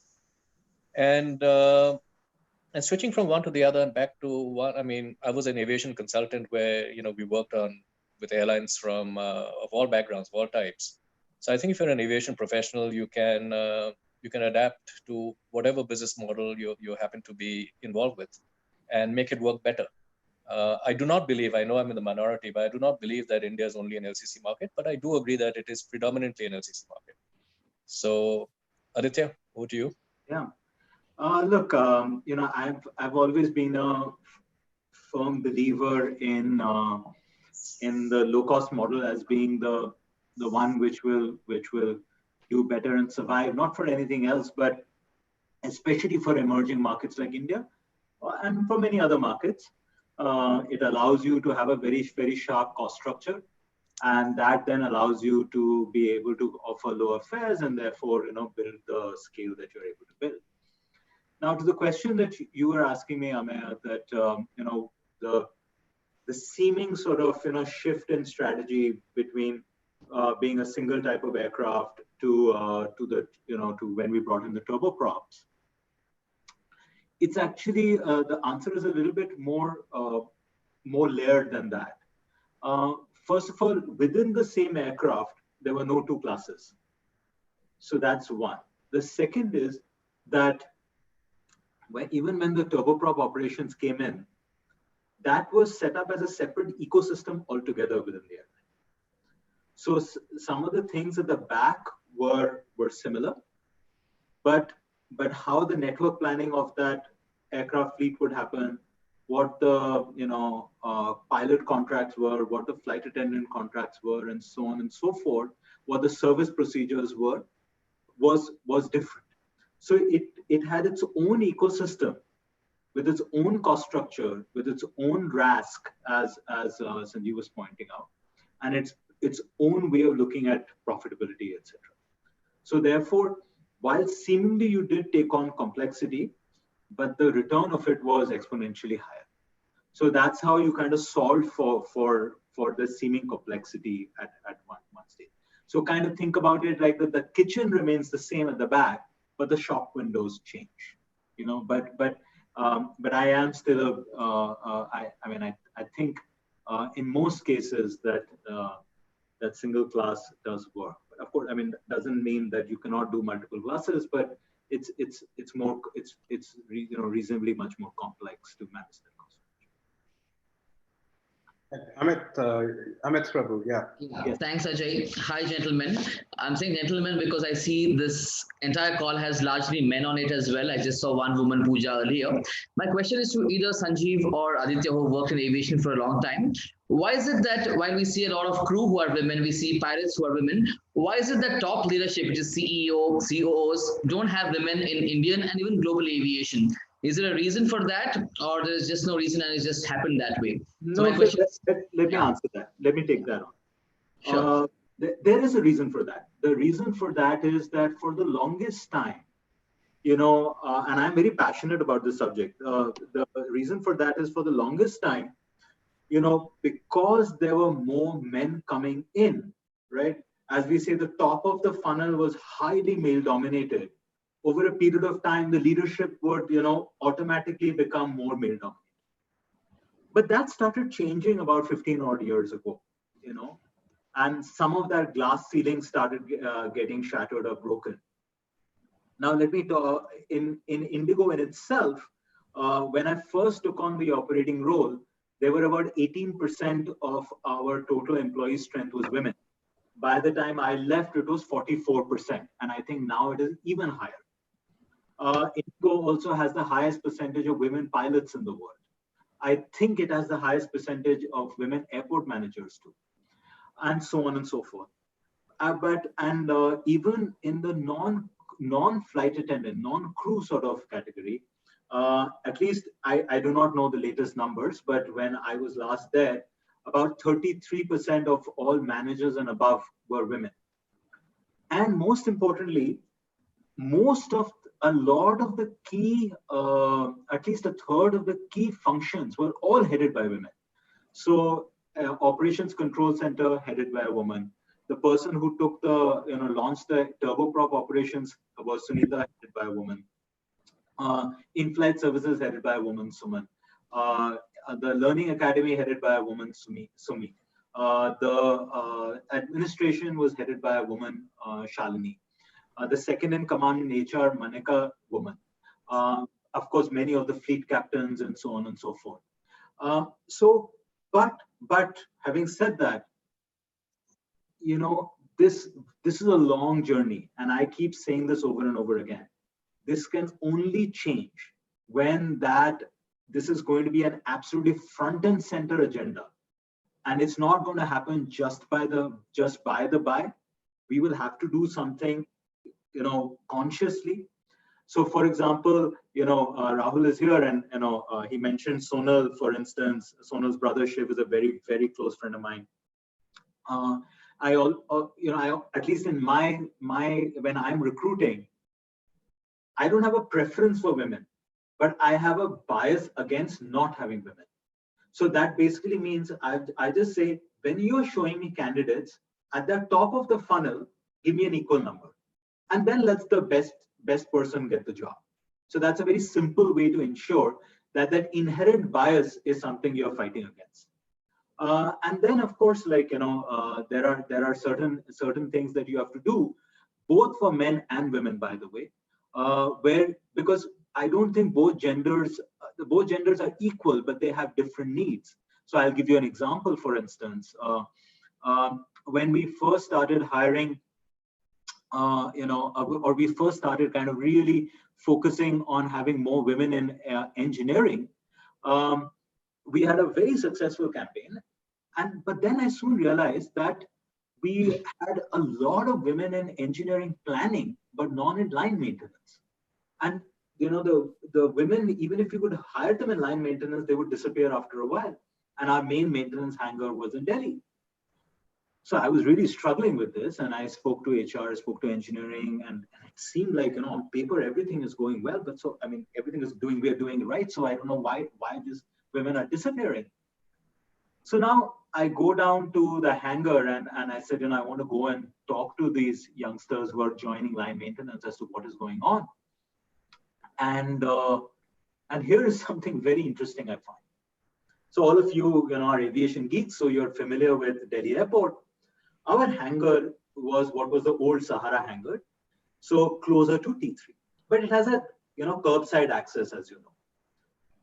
So I entered from there, and I meet these women, and I'm first, did the typical thing of checking whether the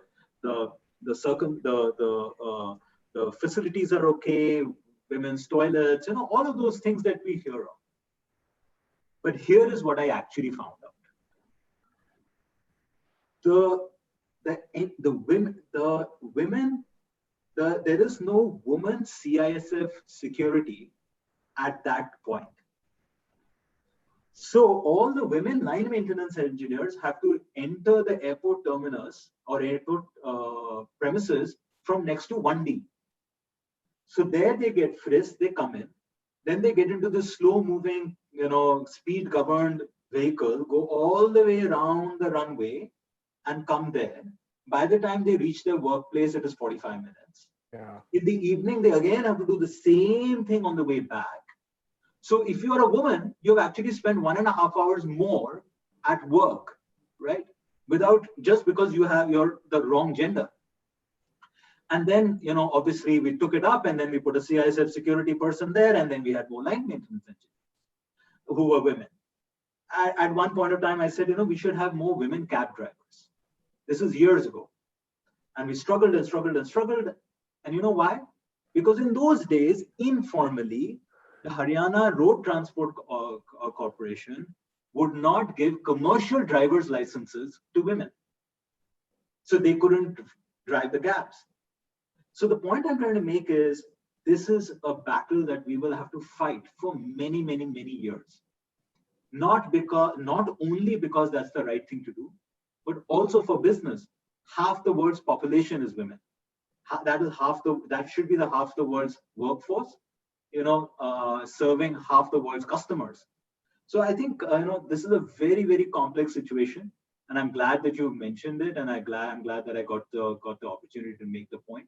But it's not going to be easy. But there are changes that are dramatically happening, and as I said, and I give you some statistics how things have at least started getting a little better. But it's as my wife says, it's very tough glass that you're trying to shatter.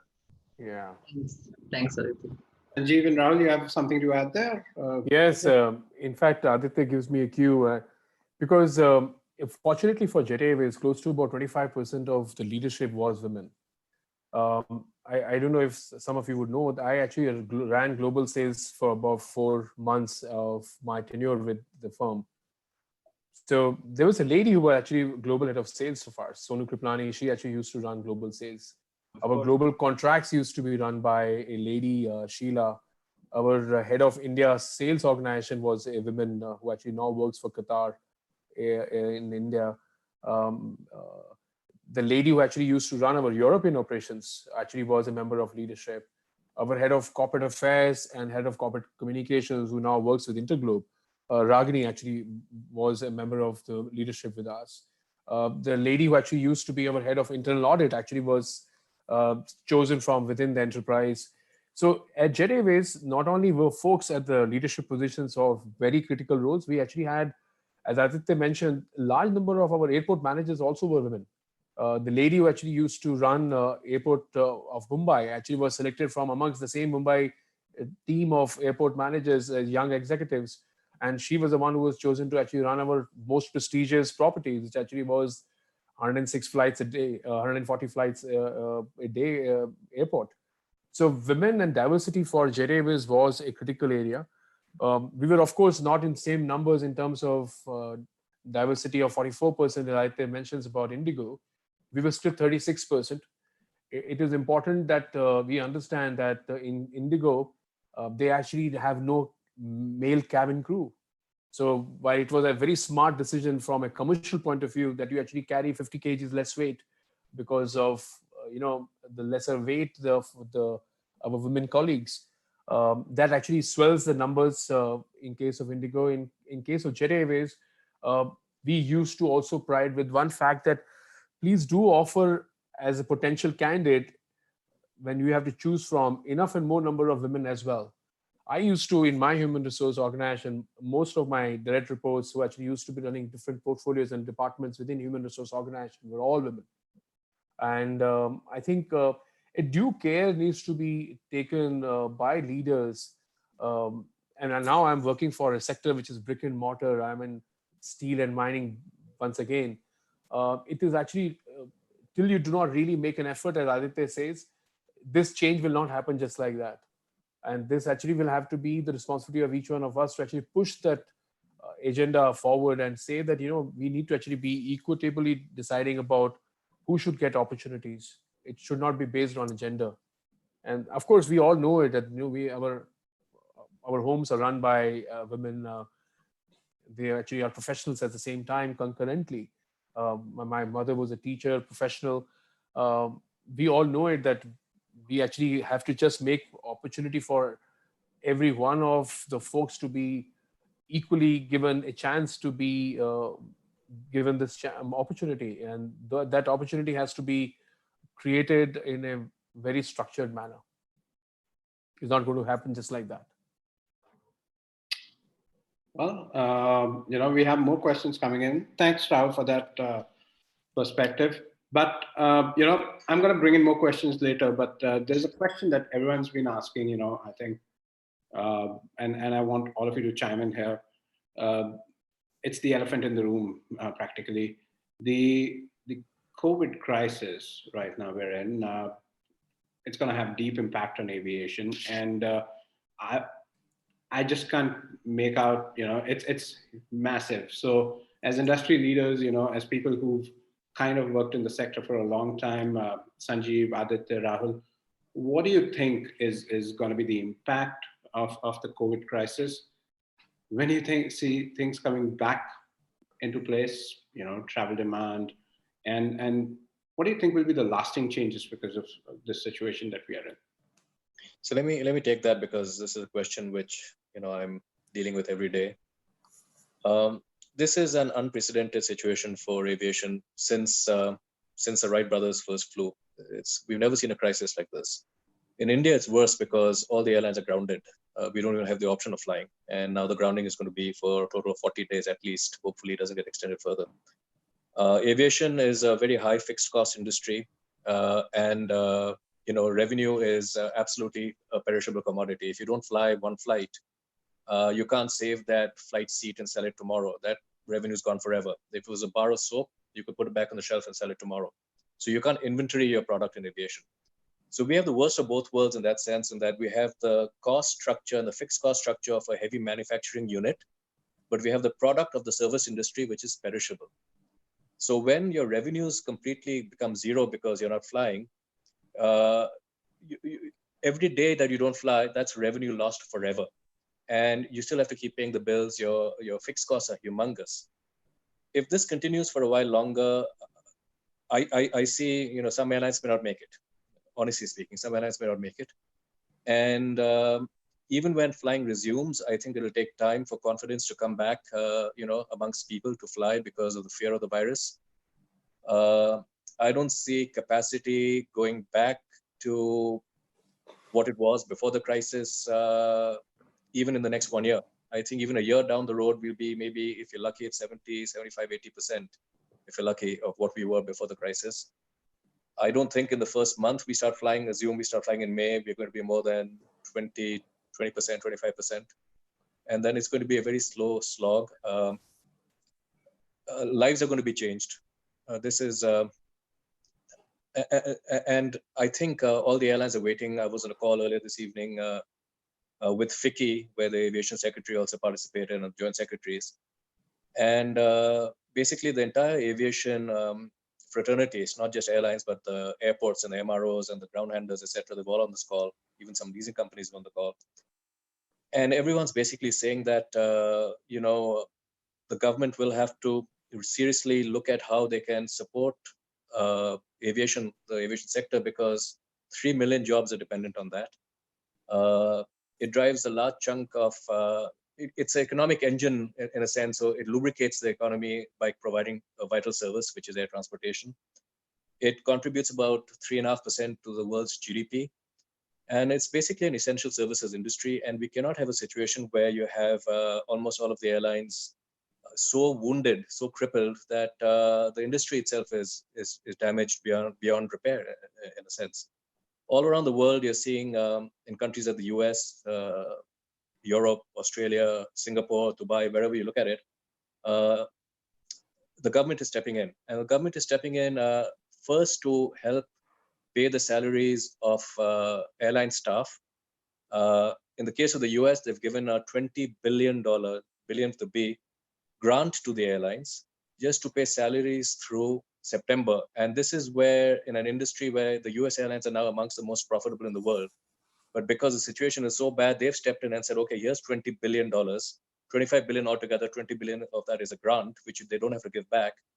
Just pay your workers until September, because the calculation they've made is that if you don't pay them and you go out of business and they lose their jobs, what the government will end up paying in terms of unemployment benefits, what they will lose in terms of payroll taxes that they used to gather, which they cannot gather because these guys are not working anymore, is almost equal to what what the amount is that they're aiding. So what they're essentially doing is they are helping the job creators survive. They're helping to make sure that they survive rather than just feeding the employees.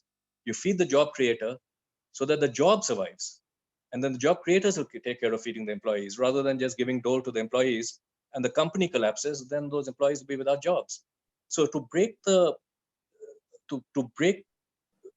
help us survive, government aid is required. The government has been listening to all the stakeholders. All of the airlines separately, jointly, through the FIA, etc., have been writing multiple letters, have been engaging in multiple discussions. And the feeling that some have, and I'm sorry if I'm a bit on a preachy out here, that aviation is a luxury sector and why should the government bother helping aviation when you've got migrant workers, etc. It's not mutually exclusive. Migrant workers absolutely need help, but it doesn't mean that you let a large industry employing directly or indirectly 3 million people collapse and create more people on the street, right? So try to at least help the industry survive so that jobs can survive. And we're hopeful that the government will come out with some kind of relief for us. We of course understand we're not the US. We don't have the US Treasury. We don't expect a bailout of that scale. But we're very hopeful that something will be done to help the airlines make it through, because this is not a crisis of our own creation. And essentially, we've been just told to stop flying altogether. Just stop flying, right? And it's very hard to stop flying and then pay everybody salaries, and you have no revenue and huge costs. Yeah. So I just stopped there. But I don't think normalcy is going to return anytime in a hurry. The government also is toying with, we got a directive or a circular from the DGCA saying that every middle seat or every other seat has to be kept empty once you start flying. And our view is that if you keep 1/3 of the aircraft empty, the economics will be even further worse off. It's hard for the airlines to survive. But even more, what we believe is that it doesn't solve the problem. Because if you really want to prevent the risk of the virus spreading on board, you have to also keep the seat in front and behind you empty, not just the seat next to you, because you need to have at least 4 feet or whatever of distance, which means that in every 2 rows of 12 seats, you can only occupy 4 seats. Actually, only 1/3 of the seats can be sold if you truly want to keep the people, the passengers safe. And there's no way the industry can survive like that. So, and there's no easy answer. We don't want to put passengers at risk either, but, the only thing we're all praying for is that either the virus magically disappears like Trump had hoped, or a vaccine is created. Those are the only 2 things. But in the meantime, it's going to be a long, hard slog. We don't see any easy way out of this. So, gentlemen, what is one interesting take there? And thanks, Sanjiv, for putting perspective on this. But we know it's a hyper-competitive sector in India. At least it was till March.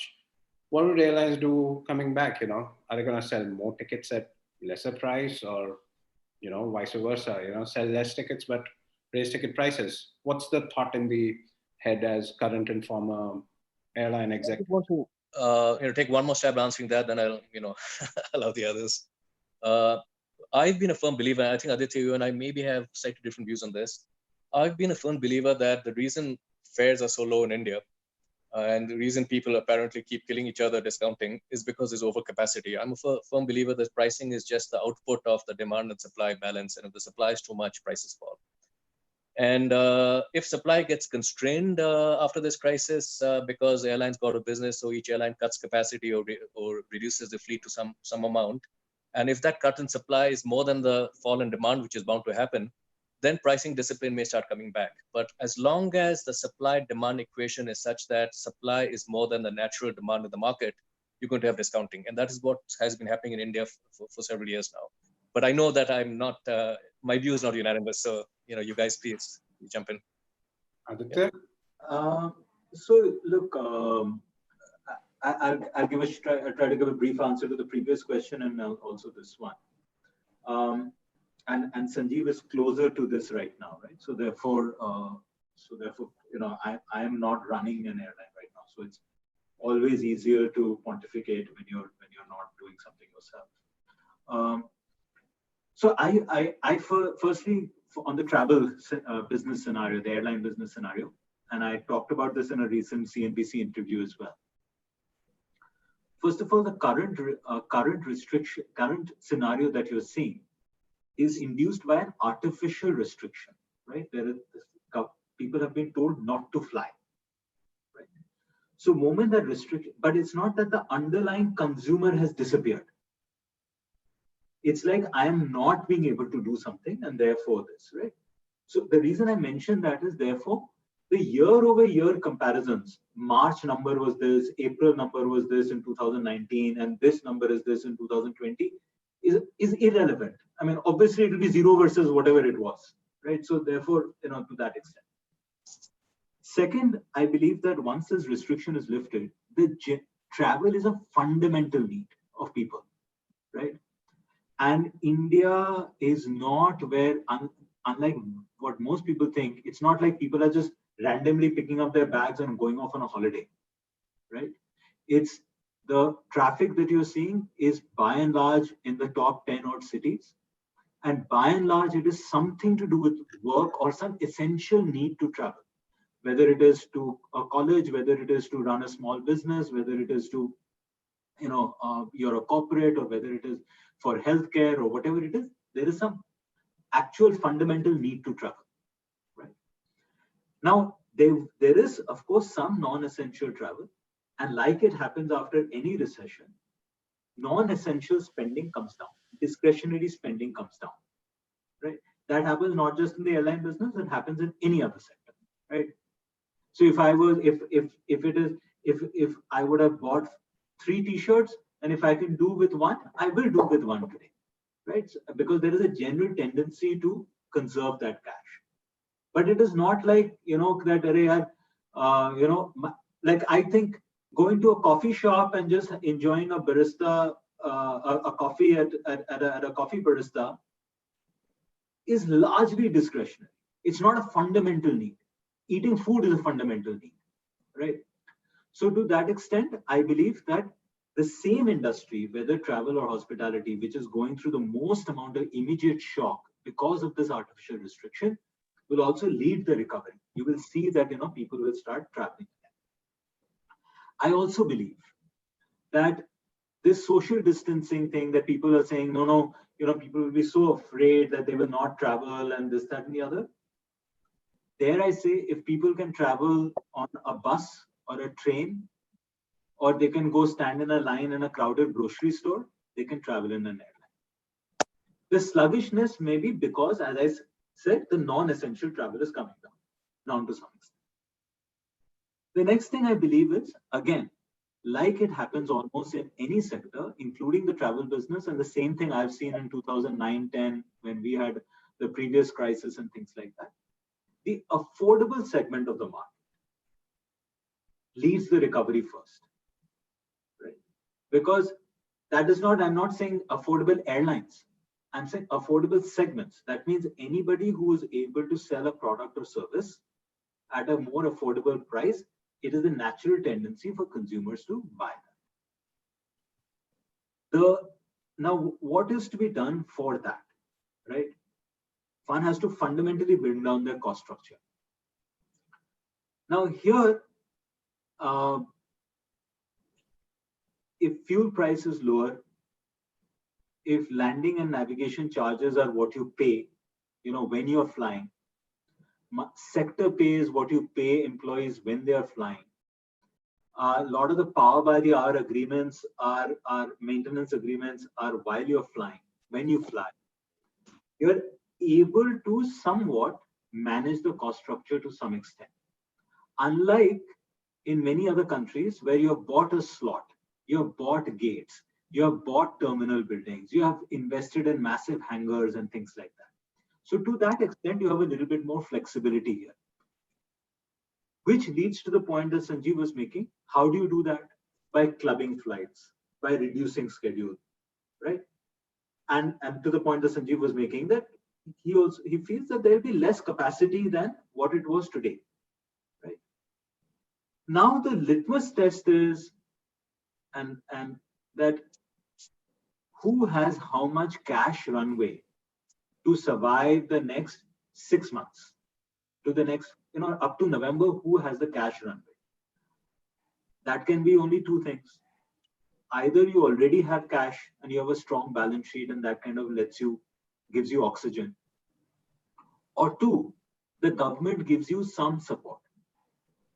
Now, my view is that even if the government cannot give a cash injection in terms of salary, etc., but there are a few other things that maybe the government can consider. It can say, look, let me kind of reduce the airport charges for you for a while. Yeah. Let me try to say that, okay, you will still have to pay the fuel bills, but I'll give you some moratorium for a while. Right? It can say that, look, I'll give you a tax for just a year and a half. I'll give you a certain tax rebate. Yeah. So it is not cash coming out of the government today, but it gives the much needed oxygen to the airlines, because between fuel price and airport charges, that is a significant amount of the cost structure of an airline here. And if you get rebate there and if you get oxygen there, I think you should be able to pull through at least that, that 4, 5, 6 months that you do. Now, as far as pricing is concerned, that's a much more complex business. Partly pricing in normal circumstances is driven by a very supply-demand type of a situation. But here, there may be a situation that an airline or two who are under severe financial distress, you have no choice but to try to collect cash from forward sales, which basically means that you're now trying to open up sales for a long period of time. Now, whether that happens, doesn't happen, will depend on pricing teams and individual CEOs and leaders, and how the market behaves and things like that, and what that airline's own priorities are. But what I want to end my commentary with is to say that it is certainly not a situation, and I truly believe it is certainly not a situation where we will write off the airline industry in India, because I've heard this so many times in the last 15 years. Now, if there is somebody, and therefore there is absolutely a fundamental need to travel. India is a supply constrained market. The competing modes of transport, road or a train, virtually is not available. It's not like, I'm flying, instead of flying from Philadelphia to New York City, let me just take the train, or let me just drive. Here, what are you going to do between Delhi and Bombay? You're going to drive for 16 hours, or you're going to take a train for 16 hours. So there are some fundamental things which give support to the airline business in India. And therefore, as long as we tighten our belts, as long as we are patient, there are going to be some hard choices. But will the business survive in India? I absolutely think it will. With a little bit of support here or there, as I kind of described. Rahul, you have something to add to that? I think there's one point that I actually learned from Vinay when he used to talk about aviation in India. If you were to actually compare from life cycle of aviation in the United States of America, which is one of the most developed markets for aviation, and India, he actually used to give an analogy of that we are actually in a second over of a T20 or are on a fifth over of a one-day match. So the industry in itself will actually go through lots of ups and downs, but as Aditya puts it, in a long run, this actually will be just about one significant blip, as 1918 was in the US economy. Yeah. It would be in Indian economy this 2020, because there is no alternate mode of travel.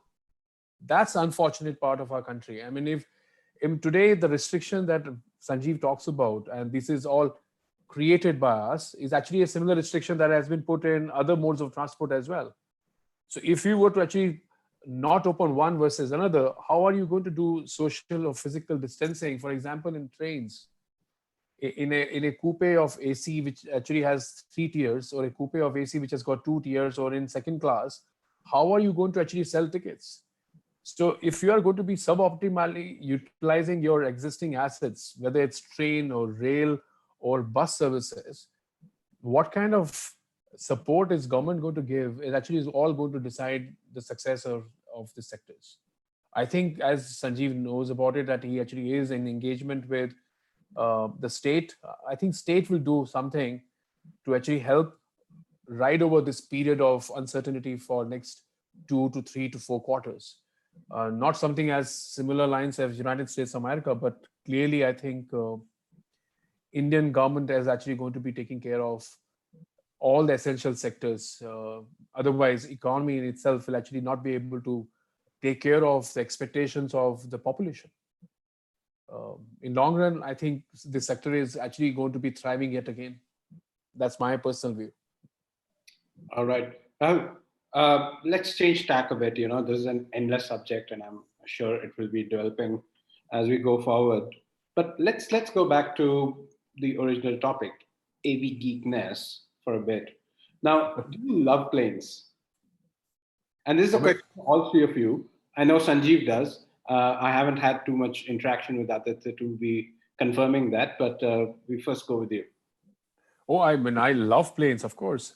But I mean, the kind of enviable collection that Sanjiv has, I, of course, don't have that. And you have to be more tenured in airline business to be able to actually collect those lovely models that I don't know if Aditya has it. Definitely in my case, I do have one beautiful piece that I got from Jet Airways, but no, I don't have collection. But I love planes. I actually still watch videos of plane landings and takeoffs on Instagram. I actually have, I actually subscribe to many of these. I actually still like to read about the great interiors of many of these aircrafts and how they have changed.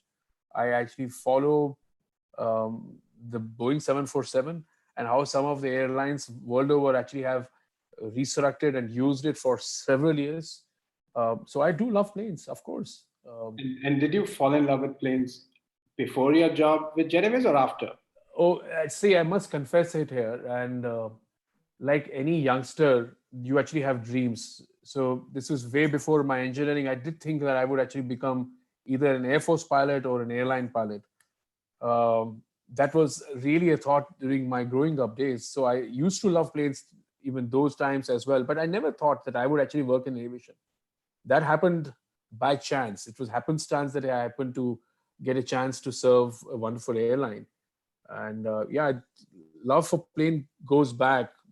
I mean, during my early days when I was a trainee in Mahindra and Mahindra, when you were yet not eligible to fly on company perks in aircrafts. Before that, I actually, because my dad used to actually get an opportunity to travel often on Air India flights. Planes actually are loved by everyone. I think everyone enjoys it. I don't see this is a question. If you ask even an old person, actually, he would say, no, I don't love planes. Planes, everyone loves. Lovely. They take you away from one place to another. They actually connect you with people.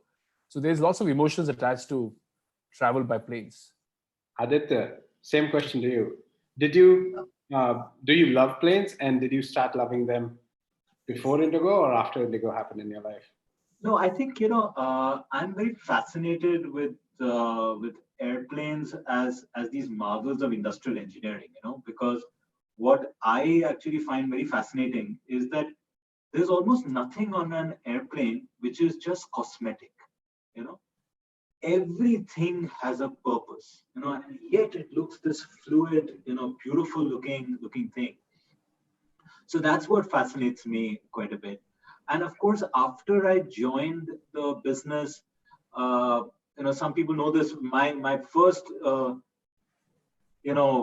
initiation into the airline business was ordering that first 100 aircraft and everything that went into it. So it was like I was thrown right into the deep end of it, from everything from a seatbelt to the paint on the livery. So that kind of, so I kind of started understanding airplanes from the innards of the airplane. And more later, of course, and there are some people like Tim Clark, etc., who are so much better at this. But being able to kind of figure out ranges and being able to figure out weights and being able to figure out configurations and have a kind of a lot of instinct to it and things like that I find very, very fascinating. Sanjiv, we know the answer to your. Let me just share a piece of trivia. Both Rahul and Aditya have referred to this person, Sonal Agarwal. Yeah. She called Rahul, I think, the night Jet Airways was suspending ops and cried. And Aditya is the best friend of her brother, Shiv.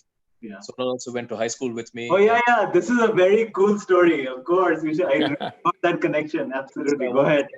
You also, one other thing which she gave me a blasting when I did my episode 4 or something, when I talked about the SpiceJet red chili livery, the special livery, that this writing here with all our heart is her handwriting. Yeah, yeah, absolutely. This is Sonal's handwriting. Watching this later, see, I made up for not mentioning it in my episode 7. So aviation is not only a small fraternity, but we also seem to know the same people. So that's Yeah. Yeah. And by the way, this is one of my favorite models. Yeah, this is a 1:100 scale. And I have, as you know, a whole lot of these. So, Right. Guys, I think we planned for about 1 hour 15 and we are already way past that. So I'm just gonna, start wrapping this up. I have just one more round for you. This is my golden opportunity to be Karan Johar. So I'm gonna put you through a rapid fire round. It's the same question for all three of you. So I just want you to choose the order in which you're gonna go first. So Aditya, Rahul, Sanjeev is how I see it on my screen right now. Somebody wants to volunteer to go first? I think we'll go with your choice. Yeah.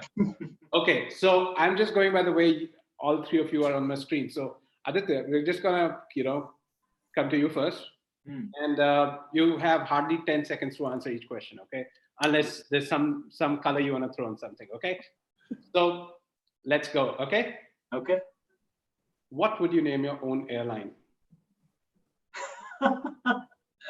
I would still call it IndiGo. I think it's the best name. All right. What was the last time you traveled on an Indian Railways train? I think it was about a year back. I think it was. Yeah, but one of those things that I have on my bucket list is to do a Delhi Calcutta on an overnight train. I really want to do that. All right. Favorite aircraft? I think from history of it, I think it's the 747. So have you flown supersonic? No, I haven't. I'm too young. Okay, window or aisle or the middle? Almost always aisle. All right. Airbus or Boeing? Airbus. Favorite meal on a plane? Actually, whoever gets a better deal. But yes. Like a true CEO. Favorite meal on the plane? Favorite meal on the plane? I guess I'm the chicken jungle sandwich. All right, mine too on your airline. Favorite drink on a plane? Sparkling water or black coffee, depending on what's available. Okay. Has there been a moment in your aviation career where a fellow passenger did not recognize you?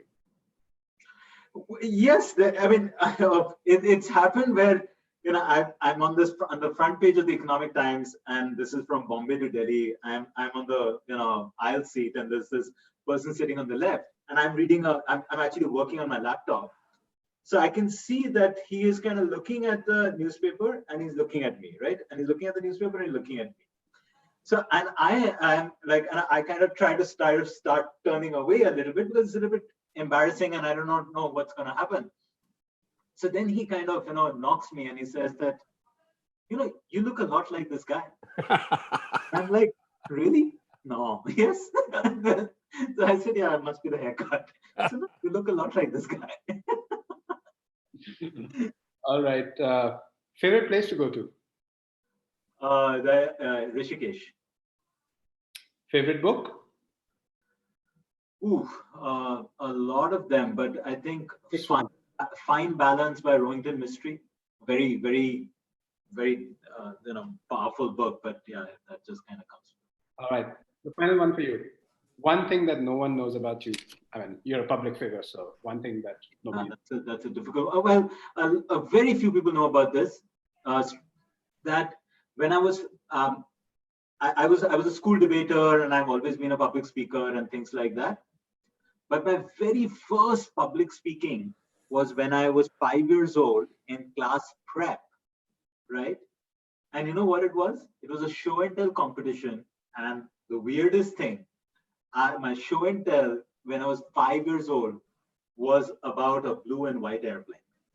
Wow. It's quite some coincidence. Wow. Some coincidence.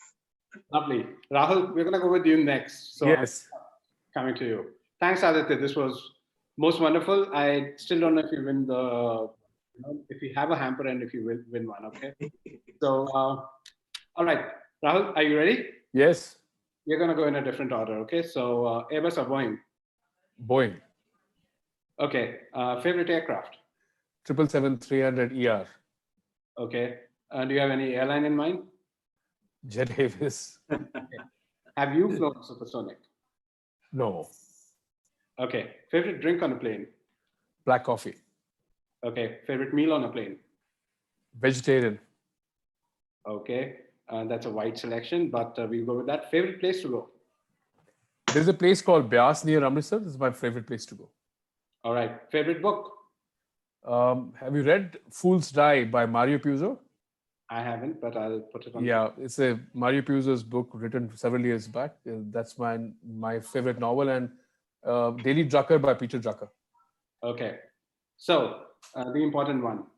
What would you name your own airline? I wish I actually have friends like you and Aditya and Sanjiv, and we can all buy the brand called Jet Airways. Okay. Good answer. Good one. Good one. So any moment when a fellow passenger did not recognize you on a plane? Clearly, I am not as famous as Aditya and Sanjeev are. There have been flights after flights where nobody ever recognized me. All right. And the last one. Which is not a bad thing, Rahul. Okay. Before I go to the last one, I want to just bring up something that Belson told me recently. Oh, wow. He told me that you're the guy with the most well-stocked pantry in the... you're the Kirana store of Jet Airways headquarters. You want to talk about that? Oh yes, Belson and I actually used to be on the same floor. In fact, he was just about a room next to mine, and yes, many of us used to work very long hours. And in aviation business, you know about it, that you actually really service 24/7 business. So hours had no meaning. The work actually decided how many hours that you were actually there in the office. So yeah, yes, I used to have a good stock of stuff for every one of us to actually enjoy occasionally. The pantries used to be not open. I used to have my own small pantry in the office. Now, guys, I've been on this floor, and heads up, I think the catering guy used to sit on the same floor as well, right? No, that was on the third floor. I was on the first floor, initially on the fifth floor. But whether I was on the fifth floor or when I moved to the first floor, I used to have my pantry all stocked up at all points in time. Lovely. Now, the final one. One thing most people don't know about you. I'm a teetotaler and strict vegetarian. Lovely. Thanks for that, Sanjeev. I think you, Sanjeev, do you want to ask me the question? Do you want me to ask the questions, or do you already want to start answering them? No, please do, because please go ahead. Yeah. All right. Okay. For you, this one's going to be tough. Airbus or Boeing? Both, depending on the mission. I mean, a little bit like what Aditya said, depending on the cost and the mission. And I've worked with both suppliers at SpiceJet and Vistara, and now at Go Air is Airbus fleet. And I think both have the strengths and good products. Personally, Airbus or Boeing? It depends on the aircraft. I mean, my favorite aircraft, which I'll answer right now, is also the 747-400. All right. So from that point of view, Boeing has a special place in my heart. But both make great planes. All right. What would you name your own airline? In fact, I've been thinking about this as a game with my kids. And so one name is Aria, A-R-I-A. And the other name is, unfortunately, a little bit of bias comes in there, is my daughter's name, Joya. So I think the both would be very nice names for airlines. All right. When was the last time you traveled in Indian Railways? It's been a while. I think it was from Kalka to Delhi. Yes, it was from Kalka to Delhi on Kalka Mail. And I have to tell you, it was delayed in Kalka station, and it was quite an experience because I took a walk and the lights had gone out on the station and the train was delayed, and I went to the unreserved coaches, and I was just seeing how people were packed in there. It's a tough journey for most people, I have to say. Yeah. Have you flown supersonic? I haven't, no. Okay. Window or aisle or the middle seat? Window always. In fact, once in a while, I still get asked because I'm always glued to the window and I'm taking pictures. Is this your first flight? I'm still asked that. Favorite meal on a plane? It's when I travel long haul international, steak. A nice medium rare steak. Last time I had that was, I think, on Qatar Airways. I love that. Yeah, well, they do it very well. Yeah. Favorite drink on a plane? Favorite drink, it depends. But if they have those Viennese coffee kind of options, those are the ones I go for. Okay. So any moment when a fellow passenger did not recognize you on a plane? Quite often, I'm not as famous as Aditya or some of the others. But what's more interesting is when you get on a plane, and this happened to me more than one occasion, where passengers say, "Oh, hi Sanjiv, how are you?" and "Hi, how are you?" and all that, and then they start talking to you very familiarly, and you know that they've met you somewhere, and you wish you remember where, and you have to keep talking and trying to ask questions to help you remember where it is that you met them, and it can be quite embarrassing sometimes. All right. Favorite place to go to? You see, my 20 years in the US now starting to show. I first said steak, then I said Viennese coffee, but my favorite place in the world by far is Hawaii. Yeah, well, if you follow Sanjiv on Instagram or on Twitter, you'll know that already. But favorite book, Sanjiv? It's Jobs, the book, the biography by Walter Isaacson. I've read it about 3 times, and I tell you, I recommend it. In fact, my phone is resting on it. Can you see it? This is the book. Yeah. And I didn't know you were going to ask this question, so just by chance. Yeah. All right. That's one of my favorite books too. And one thing that no one knows about you, or very less people know about you. Well, there's one thing that some people know, including Aditya, which is my nickname, which shall not be repeated here, but which he once blurted out in the Condé Nast Travel Awards, when Vistara's name was called out, and he said, "Go, whatever." We were on the same table. But I will not repeat that nickname here. But the other thing that no one knows, perhaps, is somewhat similar to Aditya's story, but a little sadder, in that in class 2, I was in my first play in La Martiniere, Calcutta, and my role was of a girl, so I had to wear a skirt. All right. Sounds very interesting. There's one more thing about Sanjiv. Somebody messaged me. Okay, Sanjiv, I have that name here. Sonal's already broadcasted. Nonsense, Sonal. What are you up to? Here was I won't repeat it. Most people have not seen it. Okay. But there's one more thing about Sanjiv that somebody from one of his colleagues fed me today. Okay. And Sanjiv can confirm it or deny it. He doesn't speak Hindi too well. Actually, I don't, because I grew up in Calcutta, and my father's Punjabi, my mother's Bengali, and they spoke to each other in English because my mother couldn't speak Hindi or Punjabi, and my father couldn't speak Bengali. And therefore, I unfortunately grew up, speaking English as my first language. And I only passed in Hindi in school because I was smart enough to take tuition from the teacher. So every exam I would get 36 plus 1 plus 1 plus 1 plus 1 to make it 40. And then luckily I got into college early decision in the US, which means that when ISC came, I didn't have to take the Hindi exam. I only had to take 5. But I have to tell you that when I have a nightmare, it's often about I have a Hindi test or exam tomorrow, and I don't know a word. I haven't studied anything about it. All right, gentlemen, when this lockdown ends, I'll try and send all of you a hamper because you are all equally entertained. I don't know what's going to be inside. I'll go send it, for God's sake. Yeah. Sorry? How are you going to send it?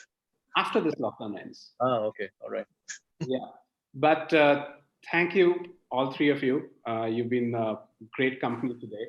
And I hope, people joining the call also feel the same, because I was totally entertained. And I think, thank you for giving us a view into the other side of you. And for those who did not make it, tough luck. But we still had 200 people approximately tune in today. So thank you very much. Thank you everyone for joining in.